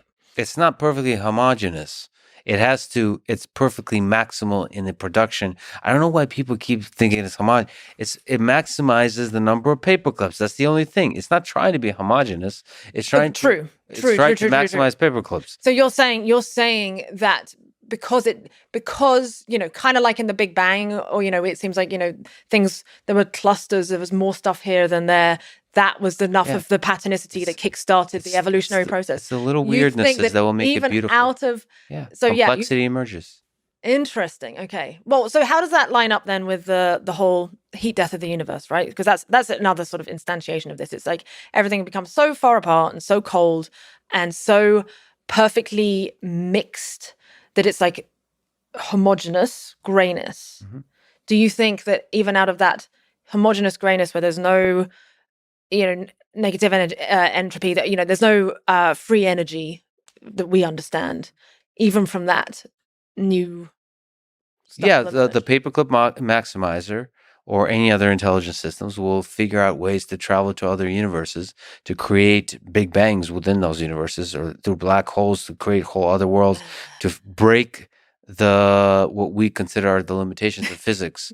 the paperclip maximizer will find a way if a way exists, and we should be humble to realize that but because it just wants to make more paperclips. So it's going to go into those universes and turn them into paperclips. But we humans, not humans, but complex system exists on top of that. We're not interfering with it. This complexity emerges from the simple base state. The simple base state. Whether it's Planck lengths or paperclips as the base unit. You can think of like the universe as a paperclip maximizer because it's doing some dumb stuff. Like physics seems to be pretty dumb. It has I don't know if you can summarize it. The laws are fairly basic, and yet out of them amazing complexity emerges. And its goals seem to be pretty basic and dumb. If you can summarize its goals, I mean, I don't know what's a nice way. Maybe maybe laws of thermodynamics could be good. I don't know if you can assign goals to physics, but if you formulate in the sense of goals, it's very similar to paperclip maximizer in the dumbness of the goals. But the pockets of complexity as emerge is where beauty emerges. That's where life emerges. That's where intelligence. That's where humans emerge. And I think we're being very down on this whole paperclip maximizer thing. Now, the reason we hate it, I think, yeah, because what you're saying is that you think that the force of emergence itself is another like unwritten, well, not unwritten, but like another baked in law of the of reality. yeah, And you're trusting that emergence will find a way to, even out of seemingly the most molocky, awful, plain outcome, emergence will still find a way. I love that as a philosophy. I think it's really nice. I would wield it carefully because there's large error bars on that and the certainty of that. Yeah. And how about we build the paperclip maximizer and find out? Classic. Yeah. Moloch is doing cartwheels, man. Yeah. Yeah. But the thing is, it will destroy humans in the process, which is the reason we really don't like it. We seem to be really holding on to this whole human civilization thing. Would that make you sad if AI systems that are beautiful, that are conscious, that are interesting and complex and intelligent ultimately lead to the death of humans? Would that make you sad? If humans led to the death of humans? Sorry. Like if they would supersede humans. Oh, if some AI? Yeah, AI would end humans. I mean, that's the reason why I'm like in some ways less emotionally concerned about AI risk than say bio risk, because at least with AI there's a chance, if we're in this hypothetical where it wipes out humans, but it does it for some like higher purpose, it needs our atoms and energy to do something. At least now the universe is going on to do something interesting. Whereas if it wipes everything, bio like just kills everything on Earth, and that's it, and there's no more, Earth cannot spawn anything more meaningful in the few 100 million years it has left because it doesn't have much time left. Then yeah, I don't know. So one of my favorite books I've ever read is Novacene by James Lovelock, who sadly just died. He wrote it when he was like 99. He died aged 102, so it's a fairly new book. And he sort of talks about that he thinks it's, sort of building off this Gaia theory where like Earth is a like living some form of intelligence itself, and that this is the next like step, right? Is this whatever this new intelligence that is maybe silicon based as opposed to carbon based goes on to do. And it's a really sort of, in some ways, an optimistic but weirdly fatalistic book. And I don't know if I fully subscribe to it, but it's a beautiful piece to read anyway. So am I sad by that idea? I think so, yes. And actually, yeah, this is the reason why I'm sad by the idea, because if something is truly brilliant and wise and smart and truly super intelligent, it should be able to figure out abundance. So if it figures out abundance, it shouldn't need to kill us off. It should be able to find a way for us. There's plenty, the universe is huge. There should be plenty of space for it to go out and do all the things it wants to do, and like give us a little pocket where we can continue doing our things and we can continue to do things and so on. And again, if it's so supremely wise, it shouldn't even be worried about the game theoretic considerations that by leaving us alive, we'll then go and create another like super intelligent agent that it then has to compete against, because it should be omni-wise and smart enough to not have to concern itself with that. Unless it deems humans to be kind of assholes. Like the humans are a source of a lose-lose kind of dynamics. Well, yes and no. We're not. Moloch is. That's why I think it's important to say. But maybe humans are the source of Moloch. No, I think game theory is the source of Moloch, and because Moloch exists in non-human systems as well. It happens within like agents within a game in terms of like it applies to agents, but it can apply to a species that's on an island of animals, rats out competing the ones that like massively consume all the resources are the ones that are going to win out over the more like chill socialized ones, and so creates this Malthusian trap. Like Moloch exists in little pockets in nature as well. Well, so it's not a strictly human thing. I wonder if it's actually a result of consequences of the invention of predator and prey dynamics. Maybe AI will have to kill off every organism that. So now you're talking about killing off competition. not competition, but just like the way it's like the weeds or whatever in a beautiful flower garden or something. Parasites. The parasites, yeah, on the whole system. Now, of course, Yes. it won't do that completely. It'll put them in a zoo like we do with parasites. It'll ring fence. Yeah, and there'll be somebody doing a PhD on, like, they'll prod humans with a stick and see what they do. But I mean, in terms of letting us run wild outside of the geographically constrained region, that might be that it might decide to against that. No, I think there's obviously the capacity for beauty and kindness and non-Moloch behavior amidst humans. So I'm pretty sure AI will preserve us. Let me. I don't know if you answered the aliens question. I didn't. You had a good conversation with Toby Ward. Yes. About various sides of the universe. I think did he say? Now I'm forgetting, but I think he said it's a good chance we're alone. So the classic, Fermi paradox question is, there are so many spawn points, and yet, it didn't take us that long to go from harnessing fire to sending out radio signals into space. So surely, given the vastness of space, we should be, and even if only a tiny fraction of those create life and other civilizations too, the universe should be very noisy. There should be evidence of Dyson spheres or whatever, like at least radio signals and so on. But seemingly things are very silent out there. Now, of course, it depends on who you speak to. Some people say that they're getting signals all the time and so on. And like, I don't want to make an epistemic statement on that, but it seems like there's a lot of silence. And so that raises this paradox. And then they, the Drake equation. Mhm. So the Drake equation is like basically just a simple thing of like trying to estimate the number of possible civilizations within the galaxy by multiplying the number of stars created per year by the number of stars that have planets that are habitable, blah, blah, blah. So all these like different factors. And then you plug in numbers into that, and you depending on like the range of, your lower bound and your upper bound point estimates that you put in, you get out a number at the end for the number of civilizations. But what Toby and his crew did differently was, Toby is a researcher at the Future of Humanity Institute. They realized that it's like basically a statistical quirk that if you put in point sources, even if you think you're putting in conservative point sources, because on some of these variables, the uncertainty is so large, it spans like maybe even like a couple of hundred of orders of magnitude.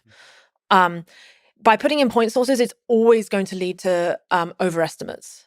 And so by putting stuff on a log scale, or actually they did it on like a log scale on some of them, and then like ran the simulation across the whole bucket of uncertainty across all those orders of magnitude. When you do that, then actually the number comes out much, much smaller. And that's the more statistically rigorous, mathematically correct way of doing the calculation.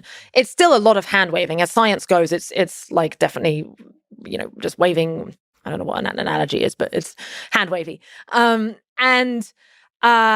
when they did this, and then they did a Bayesian update on it as well to like factor in the fact that there is no evidence that we're picking up, because no evidence is actually a form of evidence, right? And the long and short of it comes out that we're roughly around 70% to be the only intelligent civilization in our galaxy thus far, and around 50-50 in the entire observable universe, which sounds so crazily counterintuitive, but their math is legit. Well, yeah, the math around this particular equation, which is equation, is ridiculous on many levels. But the powerful thing about the equation is there's the different things, different components that can be estimated, and the error bars on which can be reduced with science. Mm-hmm. And hence, throughout, since the equation came out, the error bars have been coming out on different aspects. And so that it almost kind of says, this gives you a mission to reduce the error bars on these estimates over a period of time. And once you do, you can better and better understand. Like in the process of reducing the error bars, you'll get to understand actually what is the right way to find out where the aliens are, how many of them there are, and all those kinds of things. So I don't think it's good to use that for an estimation. I think you do have to think from like more like from first principles, just looking at what life is on Earth, Mm-hmm. like, and trying to understand the very physics-based, chemistry, biology-based question of what is life, maybe computation-based. What the fuck is this thing? Right. And that, like, how difficult is it to create this thing? Right. It's one way to say, like, how many planets like this are out there, all that kind of stuff, but it feels like from our very limited knowledge perspective, the right way is to think, what is this thing and how does it originate from very simple non-life things? How does complex lifelike things emerge from a rock to a bacteria, protein, and these like weird systems that encode information and pass information from self-replicate, and then also select each other and mutate in interesting ways such that they can adapt and evolve and build increasingly more complex systems. Right. Well, it's a form of information processing. Yeah. Right. Right. So Or it's information transfer, but then also an energy processing, which then results in, I guess, information processing. Maybe I'm getting bogged down. It's doing some modification, and yeah, the input is some energy. Right. It's able to extract resources from its environment in order to achieve a goal. But the goal doesn't seem to be clear. Right. The goal is to make more of itself. Yeah, but in a way that increases. I mean, I don't know if evolution is a fundamental law of the universe, but it seems to want to replicate itself in a way that maximizes the chance of its survival. Individual agents within an ecosystem do. Yes. Evolution itself doesn't give a fuck. Right. It don't care. It's just like, oh, you optimize it. Well, at least it's certainly it doesn't care about the welfare of the individual agents within it, but it does seem to, I don't know. I think the mistake is that we're anthropomorphizing. It's to even try and give evolution a mindset, because it is. There's a really great post by Eliezer Yudkowsky on Less Wrong, which is an alien god. And he talks about like the mistake we make when we try and like put our mind, think through things from an evolutionary perspective, as though like giving evolution like some kind of agency and what it wants.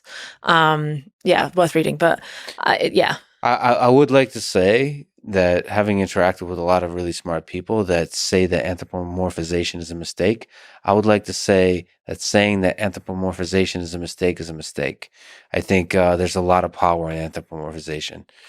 If I can only say that word correctly one time. I think that's actually a really powerful way to reason through things. I think people, especially people in robotics, seem to run away from it as fast as possible. And can you give an example of like how it helps in robotics?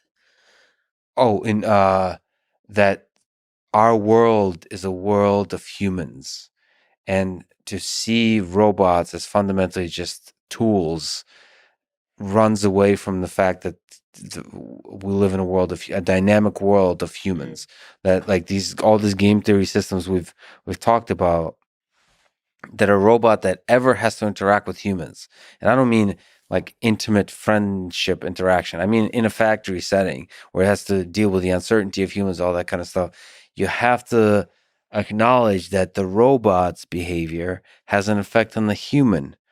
Just as much as the human has an effect on the robot. And there's a dance there. And you have to realize that this entity, when a human sees a robot, this is obvious in a physical manifestation of a robot, they feel a certain way. They have a fear, they have uncertainty, they have their own personal life projections. We have to have pets and dogs, and the thing looks like a dog. They have their own memories of what a dog is like. They have certain feelings, and that's going to be useful in a safety critical setting, which is one of the most trivial settings for a robot in terms of how to avoid any kind of dangerous situations. And a robot should really consider that in navigating its environment. And we humans are right to reason about how a robot should consider navigating its environment through anthropomorphization. I also think our brains are designed to think in human human terms. Like game theory, I think is best applied in the space of human decisions. And so, right, you're dealing, I mean, with things like AIs, they are, we can somewhat, like, I don't think it's, the reason I say anthropomorphization we need to be careful with is because there is a danger of wrongly assuming that this artificial intelligence is going to operate in any similar way to us, because it is operating on a fundamentally different substrate. Like even dogs or even mice or whatever, in some ways, like anthropomorphizing them is less of a mistake, I think, than an AI, even though it's an AI we built and so on, because at least we know that they're running from the same substrate. And they've also evolved from out of the same evolutionary process. They've followed this evolution of like needing to compete for resources and needing to find a mate and that kind of stuff. Whereas an AI that has just popped into existence somewhere on a cloud server, let's say, or whatever, however it runs and I don't know whether they have an internal experience. I don't think they necessarily do. In fact, I don't think they do.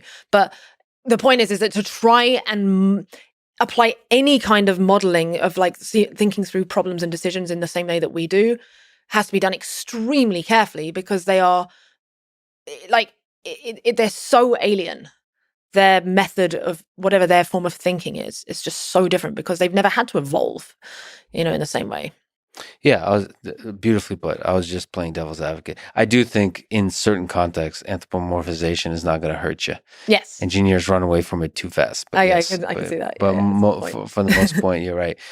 Do you have advice for young people today, like the 17-year-old that you were, of how to live life? You can be proud of, how to have a career you can be proud of in this world full of mullocks. Think about the win-wins. Look for win-win situations. And be careful not to, overly use your smarts to convince yourself that something is win-win when it's not. So that's difficult. And I don't know how to advise, people on that, because it's something I'm still figuring out myself. But have that as a sort of default MO. Don't see everything as a zero-sum game. Try to find the positive sumness and like find ways to, if there doesn't seem to be one, consider playing a different game. So that I would suggest that. Do not become a professional poker player. Yep. Because people always ask, they're like, "Oh, she's a pro. I want to do that too." Fine, you could have done it if you were, when I started out, it was a very different situation back then. Poker is, a great game to learn in order to understand the ways to think, and I recommend people learn it, but don't try and make a living from it these days. It's very, very difficult, to the point of being impossible. And then really, really be aware of how much time you spend on your phone and on social media, and really try and keep it to a minimum. Be aware that basically every moment that you spend on it is bad for you. So doesn't mean to say you can never do it, but just have that running in the background. I'm doing a bad thing for myself right now. I think that's the general rule of thumb. Of course, about becoming a professional poker player, if there is a thing in your life that that's like that, and nobody can convince you otherwise, just fucking do it. Don't listen to anyone's advice. Yeah. Find a thing that you can't be talked out of too. That's a thing. I like that. Yeah. You were a lead guitarist in a metal band. Oh, did I write that down from something? What did you? What'd you do it for? The performing? Was it the pure the music of it? Was it just being a rock star? Why'd you do it? So we only ever played 2 gigs. We didn't last, it wasn't we weren't famous or anything like that. Yeah. But I was very into metal. Like, it was my entire identity, sort of from the age of 16 to 23. What's the best metal band of all time? Don't ask me that. It's so hard to answer. So I know I had a long argument with so I'm a guitarist, more like a classic rock guitarist. So I've had friends who are very big Pantera fans, and so there was often arguments about what's the better metal band, Metallica versus Pantera. This is a more kind of 90s maybe discussion. But I was always on the side of Metallica, both musically and in terms of performance and the depth of word lyrics Yes. and so on. Yes. So, but they were basically everybody was against me, because if you're a true metal fan, I guess the idea goes is you can't possibly be a Metallica fan. I Because think that's Metallica is crazy. pop. I think It's like they sold out. Metallica are metal. Like they were the. I mean, again, you can't say who was the godfather of metal, blah blah blah. But like they were so groundbreaking and so brilliant. I mean, you've named literally two of my favorite bands. Like that's that. When you ask that question, who are my favorites? Like those were two that came up. A third one is Children of Bodom, who I just think, they just tick all the boxes for me. Yeah, I don't know. Nowadays, like I sort of feel like a repulsion to the. I was that myself. Like I'd be like, who do you prefer more? Come on, who's like? No, you have to rank them. But it's like this false zero sumness. That's like, why they're so additive? Like there's no conflict there. Although when people ask that kind of question about anything, movies, I feel like it's hard work and it's unfair, but you should pick one. Yeah. Like, and that's actually, the same kind of, it's like a fear of a commitment. When people ask me, what's your favorite band? It's like, but it's good to pick. Exactly. And thank you for the tough question. Yeah. Well, maybe not in a context when a lot of people are listening. Yeah, they're just like, what? Why does this matter? No, it does. Are you still into metal? Funny enough, I was listening to a bunch before I came over here. Do you use it for like motivation or get you into certain? Yeah, I was weirdly listening to 80s hair metal before I came. Does that count as metal? I think so. Okay. It's like proto metal, and it's happy. It's optimistic, happy proto metal. Yeah. I mean, these things, all these genres bleed into each other. But yeah, sorry, to answer your question about guitar playing, my relationship with it was kind of weird in that I was deeply uncreative. My objective would be to hear some really hard technical solo and then learn it, memorize it, and then play it perfectly. But I was incapable of trying to write my own music. Like the idea was just absolutely terrifying. But I was also just thinking, I was like, it'd be kind of cool to actually try starting a band again and getting back into it and write. But it's scary. It's scary. I mean, I put out some guitar playing, just other people's covers. Like I play Comfortably Numb on the internet. Nice. And it's scary too. It's scary putting stuff out there. And I had this similar kind of fascination with technical playing, both on piano and guitar. One of the first, one of the reasons that I started learning guitar is from Ozzy Osbourne, Mr. Crowley's solo. And one of the first solos I learned is that, and there's a beauty to it. There's a melodic beauty tapping, to it. Right? Yeah. There's some tapping, but it's just really fast. It's beautiful, like arpeggios. Yeah, it's arpeggios. Yeah, but there's a melody that you can hear through it, but there's also build up, and it's a beautiful solo. But it's also technically, just visually, the way it looks when a person watches, you feel like a rock star playing it. But it ultimately has to do with technical. You're not developing the part of your brain that I think requires you to generate beautiful music. It is ultimately technical in nature. And so that took me a long time to let go of that and just be able to write music myself. And that's a different journey, I think. I think that journey is a little bit more inspired in the blues world, for example, or improvisation is more valued, obviously in jazz and so on. But I think ultimately it's a more rewarding journey, because you get to, your relationship with the guitar then becomes a kind of escape from the world where you can create. I mean, creating stuff is... and it's something you work with, because my relationship with my guitar was like it was something to tame and defeat. Yeah, it's a challenge. Which was kind of what my whole personality was back then. Like I was just very like, as I said, like very competitive, very just like must bend this thing to my will. Yeah. Whereas writing music is it's like a dance. You work with it. Yeah. But I think because of the competitive aspect, for me at least, that's still there, which creates anxiety about playing publicly or all that kind of stuff. I think that there's just like a harsh self-criticism within the whole thing. It's really, it's really I want to tough. hear some of your stuff. I mean, there's certain things that feel really personal, and on top of that, as we talked about poker offline, there's certain things that you get to a certain height in your life, and that doesn't have to be very high, but you get to a certain height, and then you put it aside for a bit, and it's hard to return to it because you remember being good, and it's hard to like you being at a very high level in poker. It might be hard for you to return to poker every once in a while and enjoy it, knowing that you're just not as sharp as you used to be because you're not doing it every single day. That's something I always wonder with. I mean, even just like in chess with Kasparov, some of these greats, just returning to it, it's almost painful. Yes, I can. Yeah, And I feel that way with guitar too. Because I used to play like every day a lot, and so returning to it is painful because like it's like accepting the fact that this whole ride is finite and that you have a prime. There's a time when Yes. you were really good, and now it's over, and now we're on a different chapter of life, Yeah. and it's like, oh, but I miss that. Yeah. but you can still discover joy within that process. It's been tough, especially with some level of like as people get to know you. There's and people film stuff. You don't have the privacy of just sharing something with a few people around you. Yeah.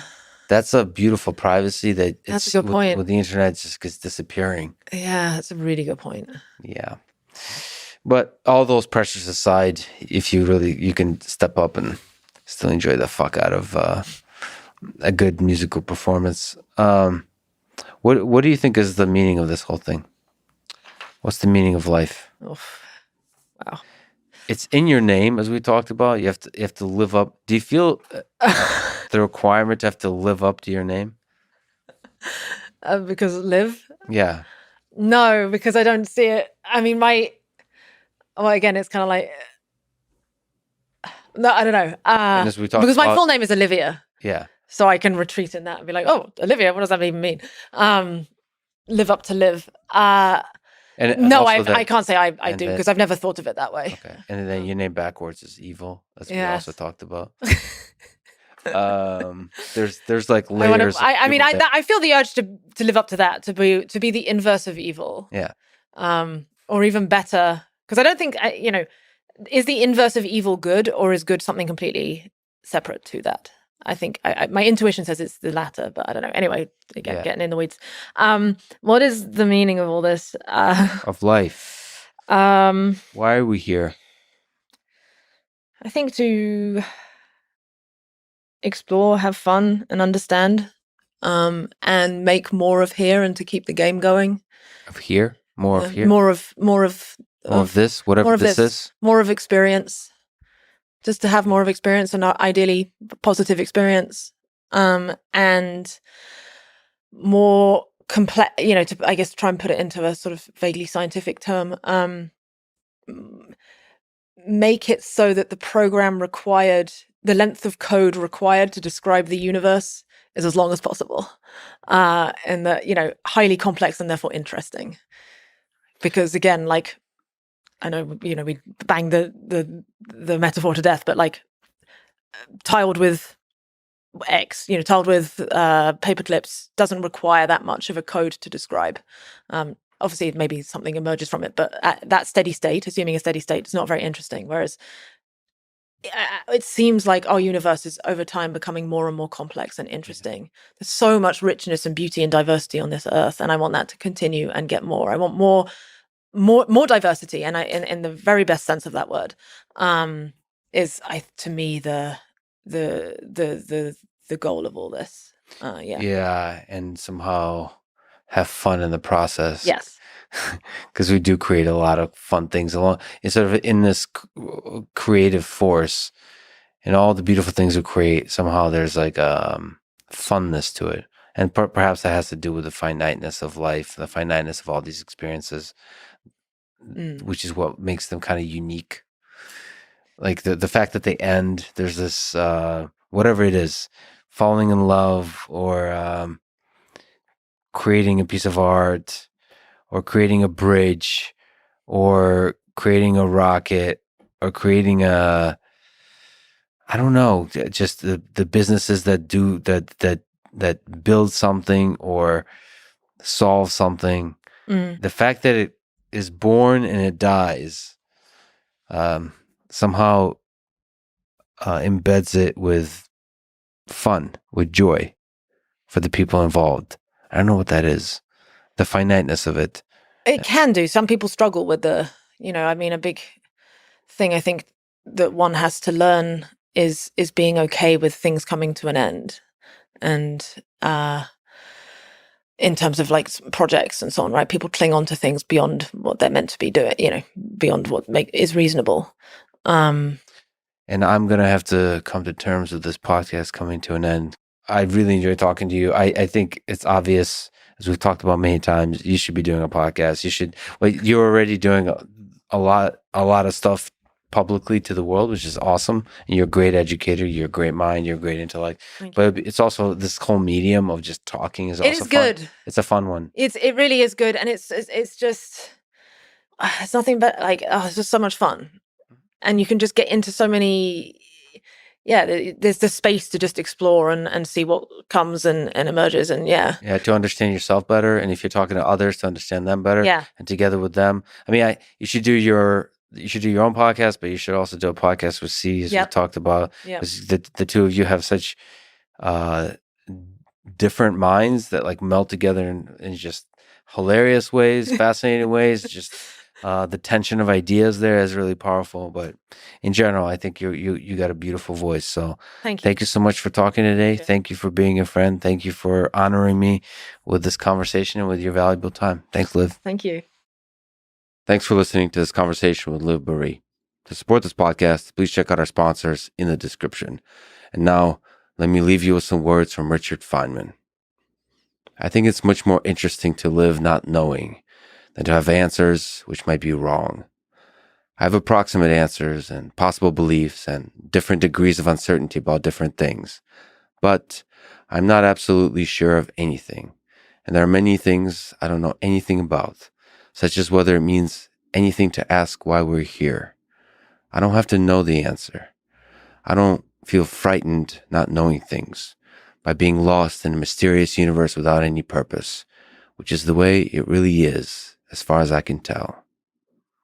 Thank you for listening, and hope to see you next time.